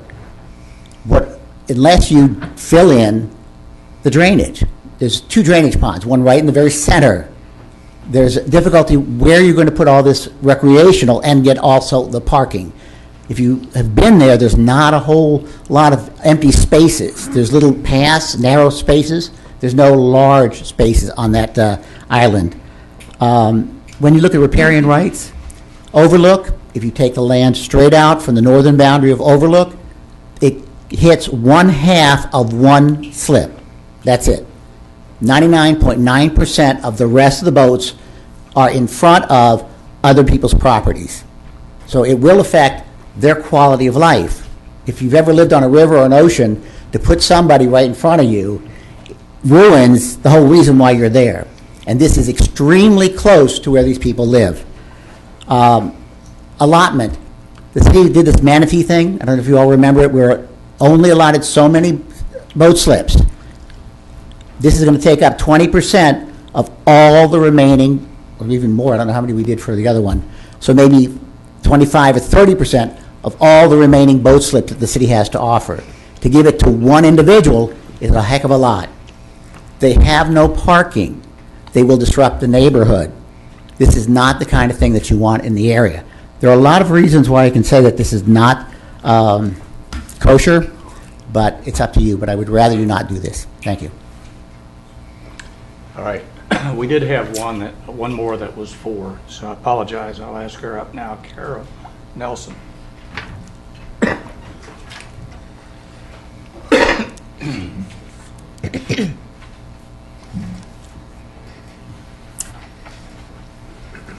Hi, my name's Carol Nelson, and I live at River Oaks Condominiums, which is the third dock up from the bridge. And it's a 35-unit condo building. And if you look at the map, you can see the dock for the cobblestone, the dock for the couple back here, it's the long dock, and then our short dock, which is just at the northeast edge of this submerged lot that they're going to put this marina on. It goes about half. Our building is quite a large lot, and our dock is halfway in the middle of our building. And this will go halfway up our lot. And I've talked to several other people in our building that also went to the meeting the other night, and others that missed the meeting. And we're basically for it, and I'll tell you why we're for it. Because when we put our dock in, the manatee study was going on. And the builder, Sabunji, was unable to get slips for us. So basically we have a fishing pier because we have no slips. And we've had people try to buy our condominiums, and we've lost buyers because they have boats and they have no place to put boats. And we feel this will help our sales in our building and will improve our value.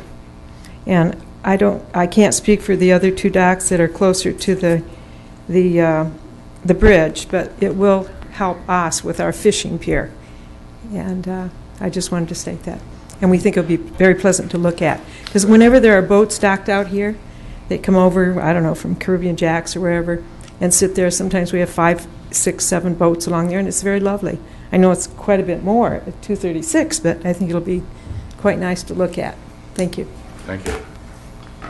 Continuing on with a guest, Ann Jordan.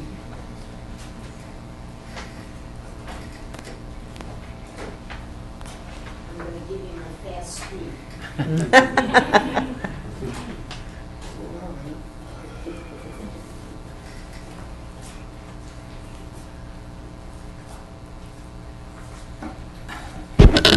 I'm Ann Jordan.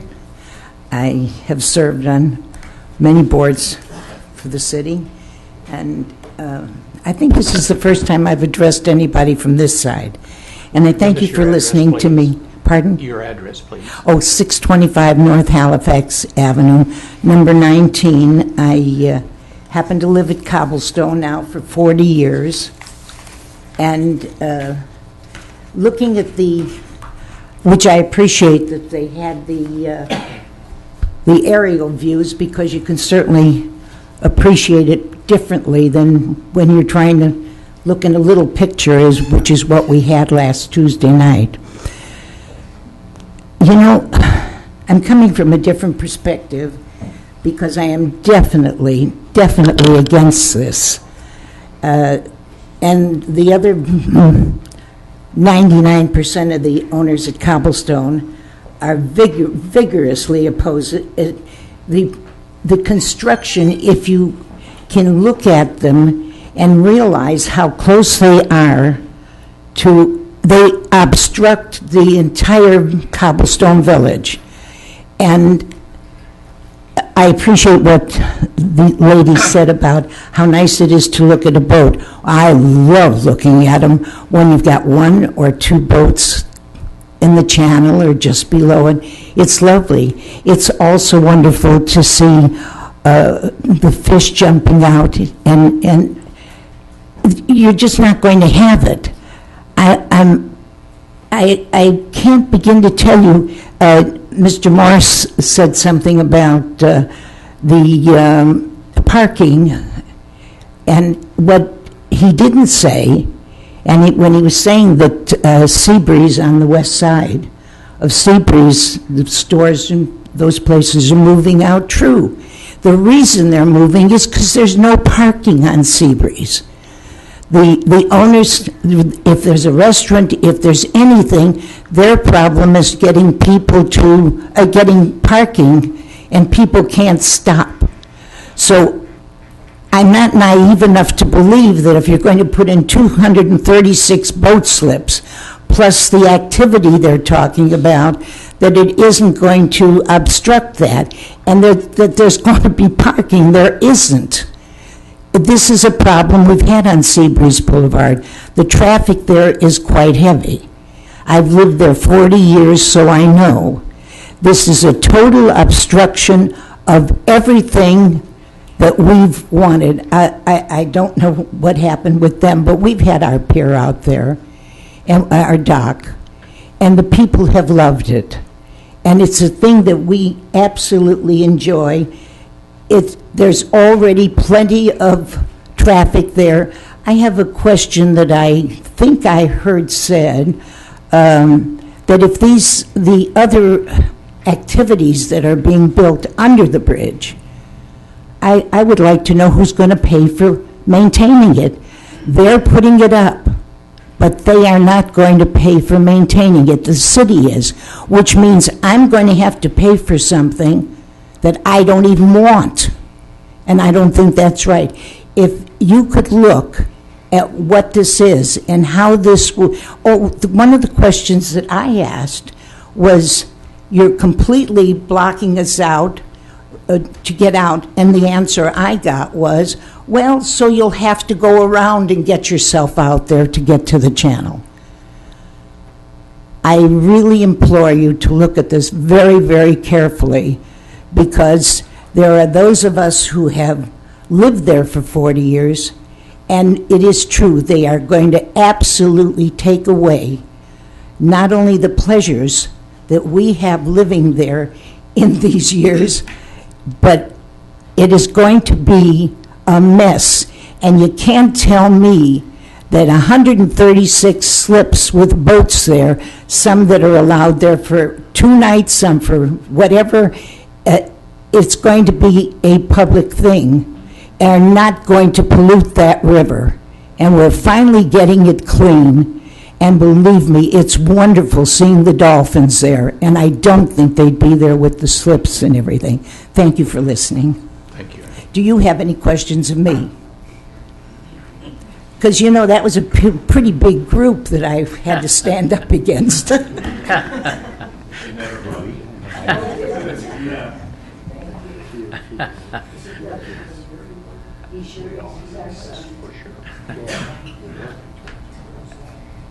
So what if we didn't get the lease?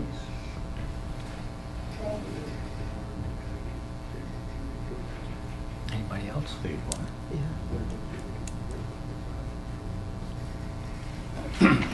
Yes. Do we have the next speaker, Beth Ann Kinsley? Crinsley.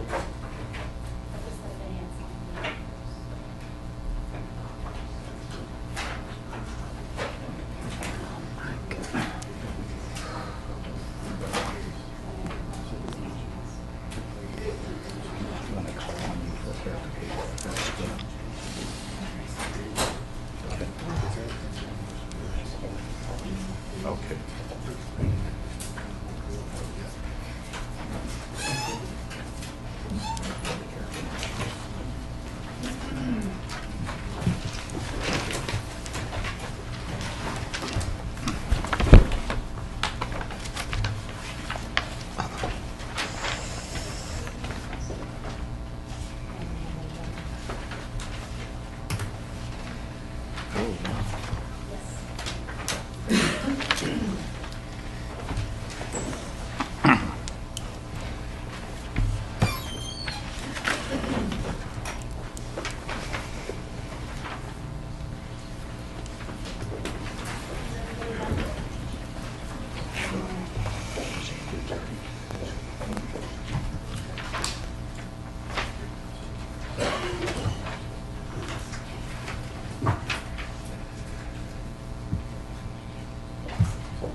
Good evening. My name is Beth Ann Krimsky. I'm an attorney representing Shamrock Inc., who is the property owner immediately to the north of the Overlook. My address is 100 West Cypress Creek Boulevard in Fort Lauderdale, Florida. And I appreciate the opportunity to present to you tonight, and I will speak as quickly as possible. I provided some materials so that I could make this presentation go a little faster. First, I note that as the property owner directly to the north, we are of course concerned with traffic and parking as well. But most importantly, we're concerned with the fact that there does not appear to have been a traffic analysis or a parking analysis as part of your staff report. Indeed, when you look at tab 2 of what I've provided out to you, I have confirmation that the traffic analysis was not submitted with this request. Now, I do understand that there is a historical traffic report, maybe from prior rezonings in relation to this property, but I have not yet seen one relating to the parking for the marina that has been part of this staff report, and I encourage you to ask for that information. Indeed, the conversation tonight as to how many parking spots per berth were actually needed, and having that not even known by the applicant suggests that perhaps further analysis must be made into that parking. Now, it's interesting that tonight there's a request to waive that parking in exchange for a public benefit of building a park underneath the bridge. However, what tonight's rezoning really is rezoning the 8 acres of submerged land to add it to the 3.22 acres that were already rezoned 2 years ago in 2010. And guess what? The staff report shows clearly from 2010 that the public benefit associated with that rezoning was the construction of the park. So therefore, this applicant is trying to get benefits in exchange for the same exact public benefit already provided. Indeed, attached to what I provided to you at tab 3 is confirmation from Mr. Zahn that says, my agreement with the city would require the park to be built no matter what, as part of the proposed zoning change.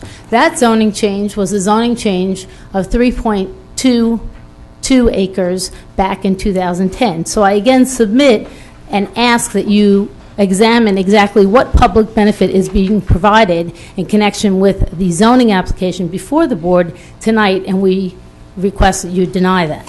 In addition, you'll see I provided a few very large open surveys, if you look at them. And they're very interesting. First, at tab 1, by the way, of the letter I provided to you, is a survey provided to FDOT by the applicant. And it is the large pullout under tab 1 that you can see exactly where the submerged lands are, and they are significantly north of the southern riparian line of my client's property. And you can see all the way over on the right, it says Shamrock Inc., and you see exactly where the marina is located. This is in stark contrast to the surveys provided and attached to the staff report in connection with the presentation tonight, and I'm sure Mr. Morris would be willing to put up the diagrams again, because you'll note that the current diagrams, not the survey because I haven't been able to see the survey, but the current diagrams show the submerged land south of the riparian line. And that does in fact make a difference, because there are in fact no uplands owned by this applicant directly connected to these submerged lands, as the staff report incorrectly notes. And I again ask you to please investigate and look at those issues, because those all impact whether or not this project will hurt the health, safety, and welfare of this community. And that is all part of the requirement to get a rezoning. Certainly traffic concerns, when I've not seen any of the traffic data or parking data, and I encourage you to please point out where that is, because I'm not sure it's part of this staff report. In fact, when you go to the staff report, you'll see there are staff comments on August 6th that the traffic division says, I haven't seen traffic studies. And then you'll see staff comments on August 9th, 2012, I haven't seen traffic studies. And then all of a sudden, on the final staff report, which you'll see, and I'm sure it's in your packets, and I have it provided for you. Yep, dated August 13th, 2012, and under traffic it says TRT approves traffic. Yet, I have yet to see what the traffic or the parking study is, and I haven't been provided it as set forth at tab 2 of my letter. In addition, in your staff report, this is a perfect comparison. 5 pages from the back of the staff report, you'll see a diagram showing the submerged land going south of the southern riparian line. And that does in fact make a difference because there's an appearance that it's somehow connected to the upland property of Overlook. It is not. And if it has changed somehow from the surveys presented by the same applicant in order to get their rezoning 2 years ago for the other 3.22 acres, we need to understand that before you're able to vote on this or approve it. And therefore, we ask that you deny it because we do not think that this application has been fully vetted. Thank you very much. Any questions? All right. Thank you. Mr. Morris, I presume you wanted to, I had one question maybe before you get into some of that. Isn't the property underneath the bridge, isn't that owned by DOT? Yes, it is. Well, Are what you is referring the to, are you status? referring to the park property? Yes, the park Yes, property. it is. What is it? And you may recall that in my comments, I said that the city is obtaining a lease from DOT so that the city has the permission to authorize the improvements to the property. DOT is already aware of the plan for the park, and it's a part of the lease negotiations the city is having with DOT so that the city has control of the property. Doesn't exist right now, is that correct? I'd have to ask Ms. Lathan. I know the legal department has been negotiating that. I don't know whether it's been completed. Yeah, unfortunately, a different attorney is handling it. I believe Bob Jagger.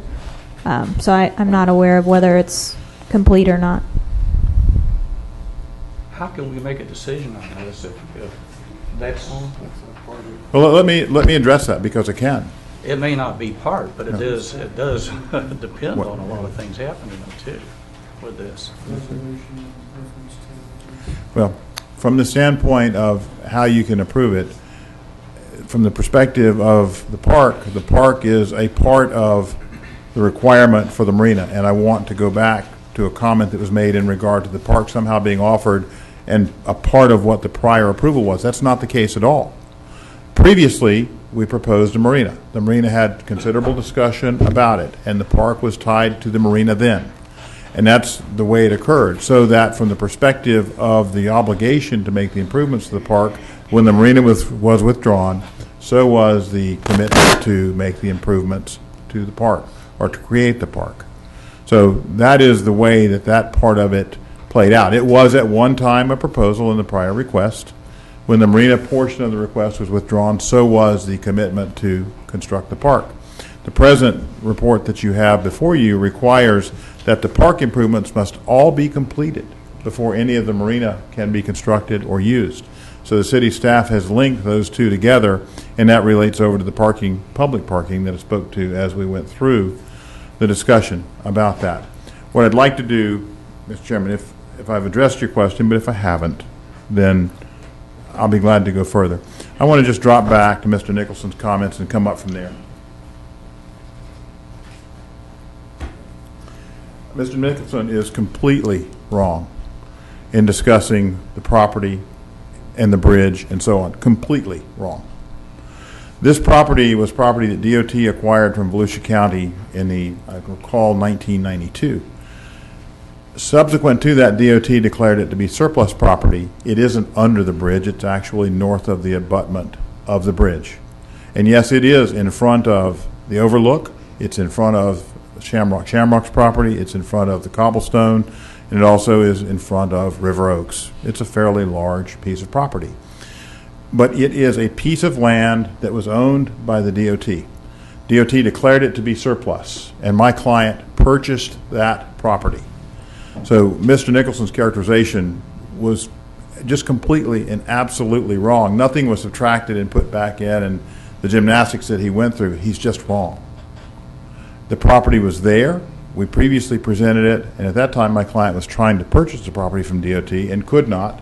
And when the marina was withdrawn, it related in large part to the fact that they weren't able to purchase the property from DOT. They fell back. They've worked with DOT, and they own the property. I've delivered a deed to the city attorney's office as well as a prior set of title work, and I think the city attorney wants some more title work, which we're going to give to them to prove, in fact, that the ownership is there. But there's a deed in the public records where DOT conveyed the property.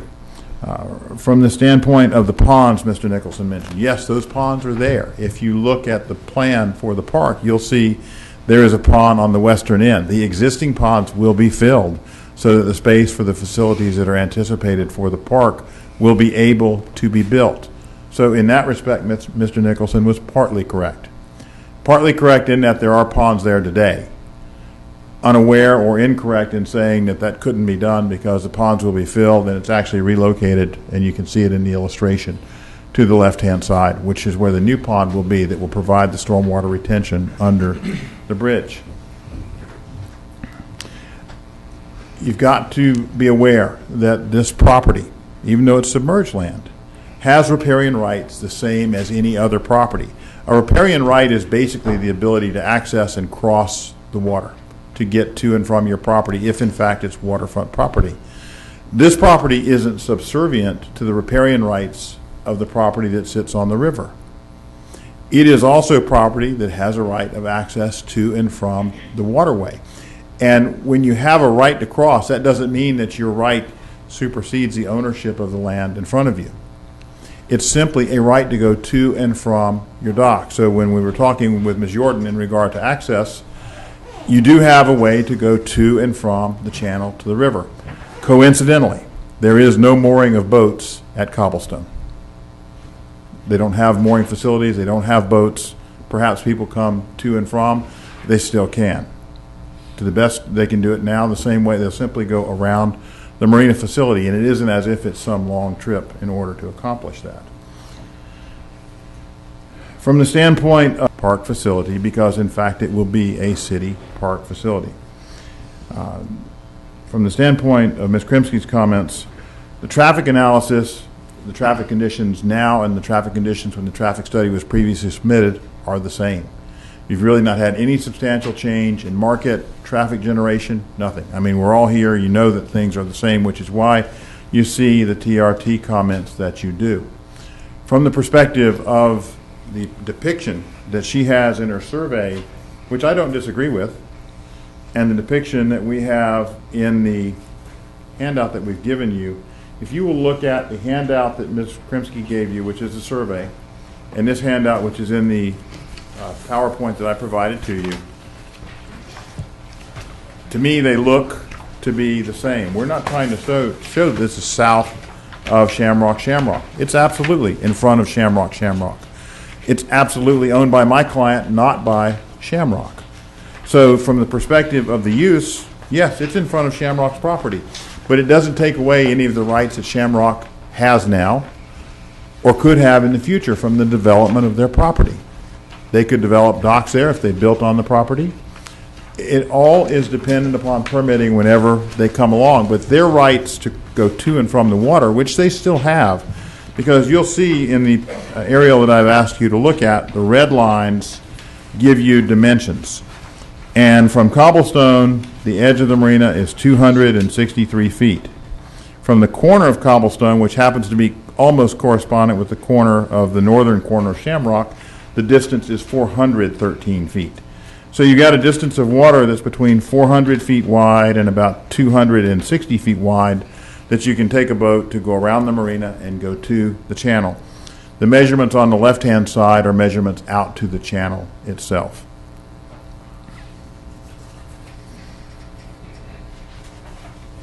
The public benefit, Ms. Krimsky disagrees with the staff report, and I understand that. But from the perspective of her comments, the staff report does speak to the public benefits. And she's asking you to deny the request because of what she sees in terms of the traffic study. The city staff has reviewed it. The staff report notes that the TRT has approved it. We certainly haven't misrepresented the property graphically. And if there's any confusion about where we think the property is, let me be all completely clear. We know that it is west of and directly in line with the Shamrock property. I don't think that changes the nature of the request. My client owns that property, Shamrock does not. And that's all there is to it. This is a request for a reasonable use of the property. We've already talked about the benefits and so on to it. We had a neighborhood meeting, there were a lot of folks there. I think by and large, I can't say by and large, but I think there was a mixed opinion. Some were okay with it, some were not. but there wasn't a vote taken or anything like that. This will be a positive improvement to Daytona Beach. From the standpoint of parking on Seabreeze, the parking related to this use is down away from any of the potential commercial activity on Seabreeze. It's within walking distance, but you wouldn't park under the bridge to walk up, say, to Hayward Brown Realty, or to a restaurant or gym that might have once been on Seabreeze that's no longer there. Those places were there. They have that busy intersection there in front of Seabreeze and Halifax, but they failed. Why they failed, I don't quite know, because it's just a situation where things have slowly withered away there. You look at the beachside community as a whole, things have generally withered. They have not improved. Why? Because every time someone comes forward to make improvements, these are the sort of things that you deal with from the standpoint of, are there some nuances to it that may not be the best that you'd want? Absolutely. But are there pluses that go with it? There are. And there has to be a balancing act between the two. That's why you're sitting here as the planning board and you look at implementing the plan policy and applying the zoning principles of the code. We think that it meets that balance, that you should recommend it for approval. Your staff thinks that. And if there's shortcomings that need to be addressed, we'll certainly try to address them. We'll have to address them before the City Commission. Thank you very much. Thank you. Board, ready for your comments. I have quite a few issues with this. And for lack of a better analogy, this is like putting a floating parking lot in the middle of the river. It's way too big. It's way over the top. And I realize that we need progress, and I realize that these gentlemen want to get the most for their investment. So I understand why they want to go for it all, but I think that's way overkill.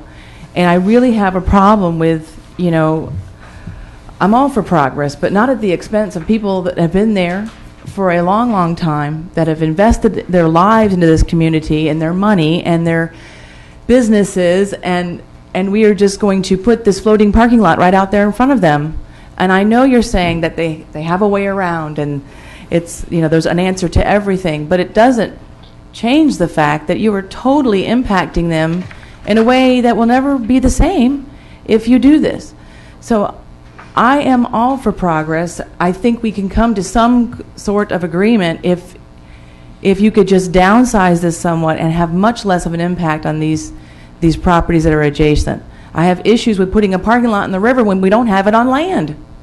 So that is another major issue. You've got to show me that you're going to have parking for something like this. Right now, I don't feel that you do. I cannot support this. Any other comments?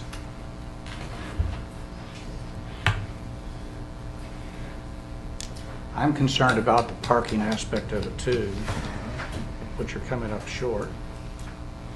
That concerns me a lot.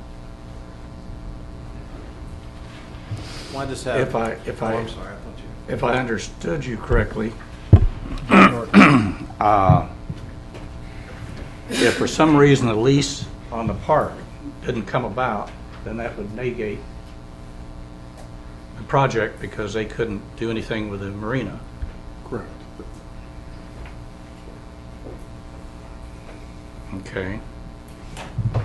So I guess parking is my concern. It comes back to. That's the concern I have, is sufficient parking, and I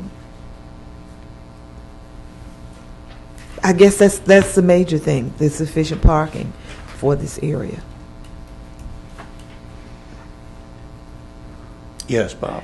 No, I just wanted to ask the same question because I thought you indicated, I thought Pete indicated that really that they were about 30-some short. Isn't that what he said? 36. 36 short. Now what, I don't understand, how is that being solved? It hasn't been, but it may be. I just wanted to let you finish your discussion before I came up, but the parking is the issue. I asked Mr. Zahn about a reduction so that the parking on the land that's available, considering all the uses, and the slips in the water match up, and we can reduce that number to match. Certainly I want the staff to approve that correspondence to make sure that they do match and that they're satisfied that the available parking is there. That's an understandable concern from the board, and we can address that. And I will tell you that in addressing that, I would reduce the slip allocation request to match that number when the staff agrees with the engineers in terms of what the number is. I couldn't tell you the number at this moment, and that's why I would suggest to you that you use the standard of having the parking available to meet all the uses that are there when you look at things in combination. So you would be reducing the size of the marina to Yes, sir. match? We'd reduce the number of slips, which reduces the size. It's a square configuration, so it does get reduced. The ownership boundaries stay the same, but the size of the thing within the ownership does reduce. Thank you, Chairman. Okay. Board, any other comments? Now, I just want to be sure I understand what he just said is that they will reduce the size of the marina based upon how much parking is there. That is a yes. Yes, sir. I just want to be sure that's what we came up with. The answer is yes. They're 36 spots short at a 2-to-1 ratio, as Rich has pointed out. They need 18 less slips. Yep. We'll reduce it to match. Whatever. Okay. Yes, sir. I make a motion we with that? approve rezoning residential plan unit development amendment Overlook Development 2012-083 with the comments from Mr. Morris that the parking will be to city code. If it takes a reduction of slips, then that's what they're agreeing to. Second. We have a motion and a second. Madam Secretary, I'd like a roll call vote on this. Certainly. I'll start from the bottom. Ms. Lesage? No. Mr. Neal is not here. Mr. Davis? Yes. Ms. Benjamin? Yes. Mr. Hoitzma? Yes. Ms. Washington, yes. Mr. Moore? No. Mr. Bohan? Yes. Mr. McGinnis? That one you're not permitted to vote on. Ms. Remark is not here. Mr. Hurt? Yes.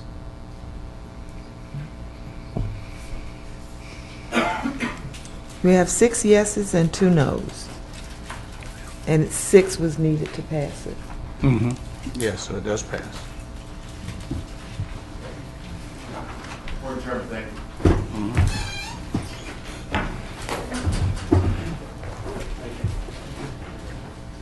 Ready for item number 8? Okay. I'm sorry, 7. We've had enough debate. 9. And number 9. Item number 9. Sorry. A continued item. Yeah. Going over it Rezoning. once is enough, right? Rezoning residential planned unit development, Beach Street condos, DEV 2011-010, quasi-judicial hearing. Mr. Jeffries. Good evening. I'm Jason Jeffries with the Redevelopment Office. This is a request that you previously heard on June 28th, at your June 28th meeting. At that time, the request was for a residential plan unit development rezoning for a assisted living facility. The applicant has since revised the request to now just have the property rezoned to RDD3 commercial, which is a downtown redevelopment area zoning district adjacent to the property. Plus, you had already taken action at that meeting for the front portion of this property to be rezoned to RDD3. And then for the property at the northwest corner of Malawi and Daytona Street be rezoned to RP zoning. Both these zonings match up to the designated future land use designations for the area. In terms of the RDD3, that corresponds with the high intensity mixed use district or use that is in the downtown redevelopment area, and then the RP matches up with the level 2 residential. And earlier this month, the Downtown Blue Road Redevelopment Board heard the request and unanimously recommended approval, and staff concurs with the Downtown Redevelopment Board's recommendation. With that, I'll take any of your questions. Any questions, staff? Maybe we'll hear from the applicant, Mr. Merrill.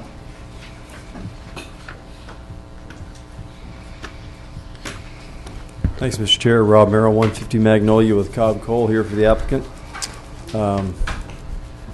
Don't have a lot to say about this one. Here to answer questions for you. I do see the humor in that too, sometimes. Are there any questions? And I'm, of course, alluding to my last visit here on this same item. I wish Ms. Remark was here to enjoy this with me, actually. Well, she probably want to know where you were going to put that out in this. Yeah. Yeah. Any questions of the applicant? All right, we have no speakers, so board, I'm ready for your discussion or questions. I'm ready for a vote. Make a motion we approve development order 2011-010, rezoning residential planned unit development Beach Street condos. Second. We have a motion and a second. All in favor, say aye. Aye. All opposed? Thanks. Motion passed.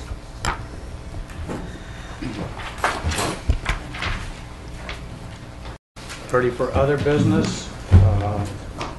Report for downtown Blue Road redevelopment, Ms. Worthington. Yes. Give me just a second.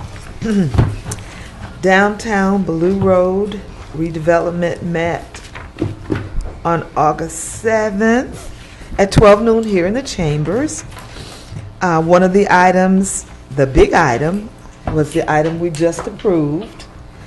I had asked all my questions at that time. And as he said, which was already noted, that that item was unanimously approved by the that board after a lengthy discussion. Another item on our agenda that evening was retail strategy as it pertained to downtown. They have now approved they received a report from DDA and the work that they're doing to advertise downtown. The new rack cards that they've come up with, the advertisement going online, that sort of thing. A huge report on the retail strategy to develop or revitalize Beach Street area. At that time, they discussed the farmers market. They discussed having to secure another manager for the farmers market, and since then they've had interviews for that. We talked about design standards for signs, another lengthy discussion. Jason gave project updates. It was a lengthy meeting, but very beneficial. We've got a lot of information out that needed to make it clearer as to how far we're going with the downtown and the advertisement, what we plan to put out there, and what kind of results we plan to receive. And that completes my report. All right, thank you. Midtown redevelopment, Ms. Benjamin. Midtown Redevelopment Board met August 14th at 6 p.m. Court enforcement gave the reports on 516 Loomis, a vacant lot. The owner is out of town, but the owner will maintain the property and keep it up part. 344 South Martin Luther King Boulevard, commercial building is painted. Property owner, paid by the property owner at the request of court enforcement. 339 South Martin Luther King Boulevard, vacant property, secured by the owner, and he will keep it up. 314 Gardner Street, damaged fence repaired by property owner. Action item DEV 2012-074, 555 West International Speedway, to bring the property into compliance with the current land development court regulation, and it was approved. Action item amendment to the Midtown redevelopment plan. It was a discussion, and it was approved for necessary corrections. A discussion item was the homeowners assistance program, something new, and it, that program is looking to aid people at down payment on houses and maybe some rental property. Okay, the big discussion was the BSU, Larry Enfield Athletic Center Training Practice Field. Well, it was discussed for quite some time. It will be coming back up before Midtown. Midtown had held a community meeting at the Midtown Cultural and Educational Center to review the master plan with Professor Hoffman, and basically that was the end that I remember. Okay. Ms. Remark isn't here unless she left her notes with someone for the meeting. I don't think we're going to have a report from Main Street South Atlantic. Public comments?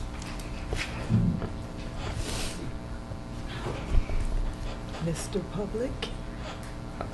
I think you're wanting to set some records straight from comments earlier or something. Yeah, I'll do that at the end. One, it's been 4 years that I've been asking you to do the submerged land with 2 other things. I wish you had done that 4 years ago, and we wouldn't be in this mess. Secondly, Ms. Lesage, I've been to the chart house 20, 30 times.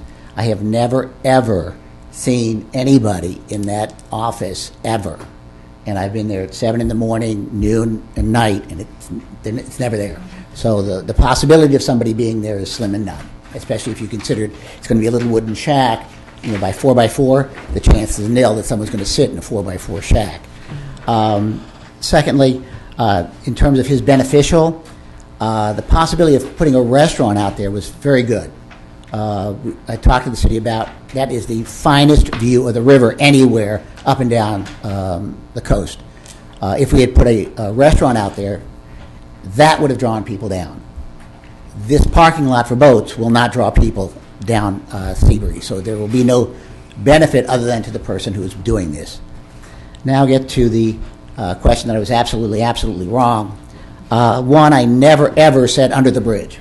I talked about riparian right, 99%, so 99.9% was not going to be inside of their riparian rights. I found out later that they have no riparian rights at all, because if you don't use a property next door to them, which they never did buy, then you go directly from overlook, and it never touches the area whatsoever. Secondly, there were 2 ponds on the property. I said one would be filled in. He said no. There were 2 properties on the property, and they were only going to fill in 1, which sounded exactly what I said. 3, that this was not landfill. All right, DOT does not buy land in the middle of nowhere when they're constructing a bridge, not to put landfill in it. So that's the reason why DOT owned this property, was they used it for landfill. All right. 4th, we talked about riparian rights. He didn't want to talk at all about riparian rights because it's an issue that you all should have defined what riparian rights are and how far it went out into the river. I talked to somebody before when they were doing it on the north or the east side or the west side, and it went way out into the river, like 400 feet, 500 feet into the river. If you went 500 or 400 feet, you would be right in the middle of his project. And parking, everybody knows if the city puts a park, they put in parking spaces. He never included the city's portion of parking spaces for the park in his calculations. The city staff said 0.5. I had a question about that. I came up with 118 parking spaces. Well, if you start with 118, he said, well, we're not going to do that because we're going to eliminate these because we don't need them. So we're going to have transient parking. You don't need parking for that. Never concluded that was true. A lot of the stuff on the parking was kind of iffy. We had so many parking spaces, but we don't know how many we've got, but we'll use those. You all remember that used to be a restaurant underneath there, and they, about 2 years ago, they had the restaurant rezoned so they could put businesses down there. He didn't come back to you and said, this is how many parking spaces were required before, this is how many are required now. A lot of the stuff was iffy, so I think Mr. Morris flubbed that one. Thank you very much. Okay. Staff comments? Gary has an item. I'll let her go first.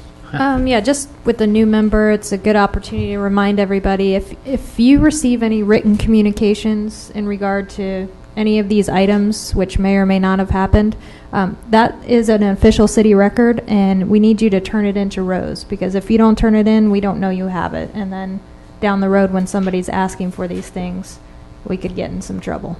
So. But If they copy you. Just to clarify that, like, we got handed out stuff tonight, but that got handed to Rose also. Right, she's got a copy. To our personal residence. Right, or emails, anything like that. An email from someone. Right. Or something that collects our personal account, or it comes to our personal home. Correct. But anything that's handed out.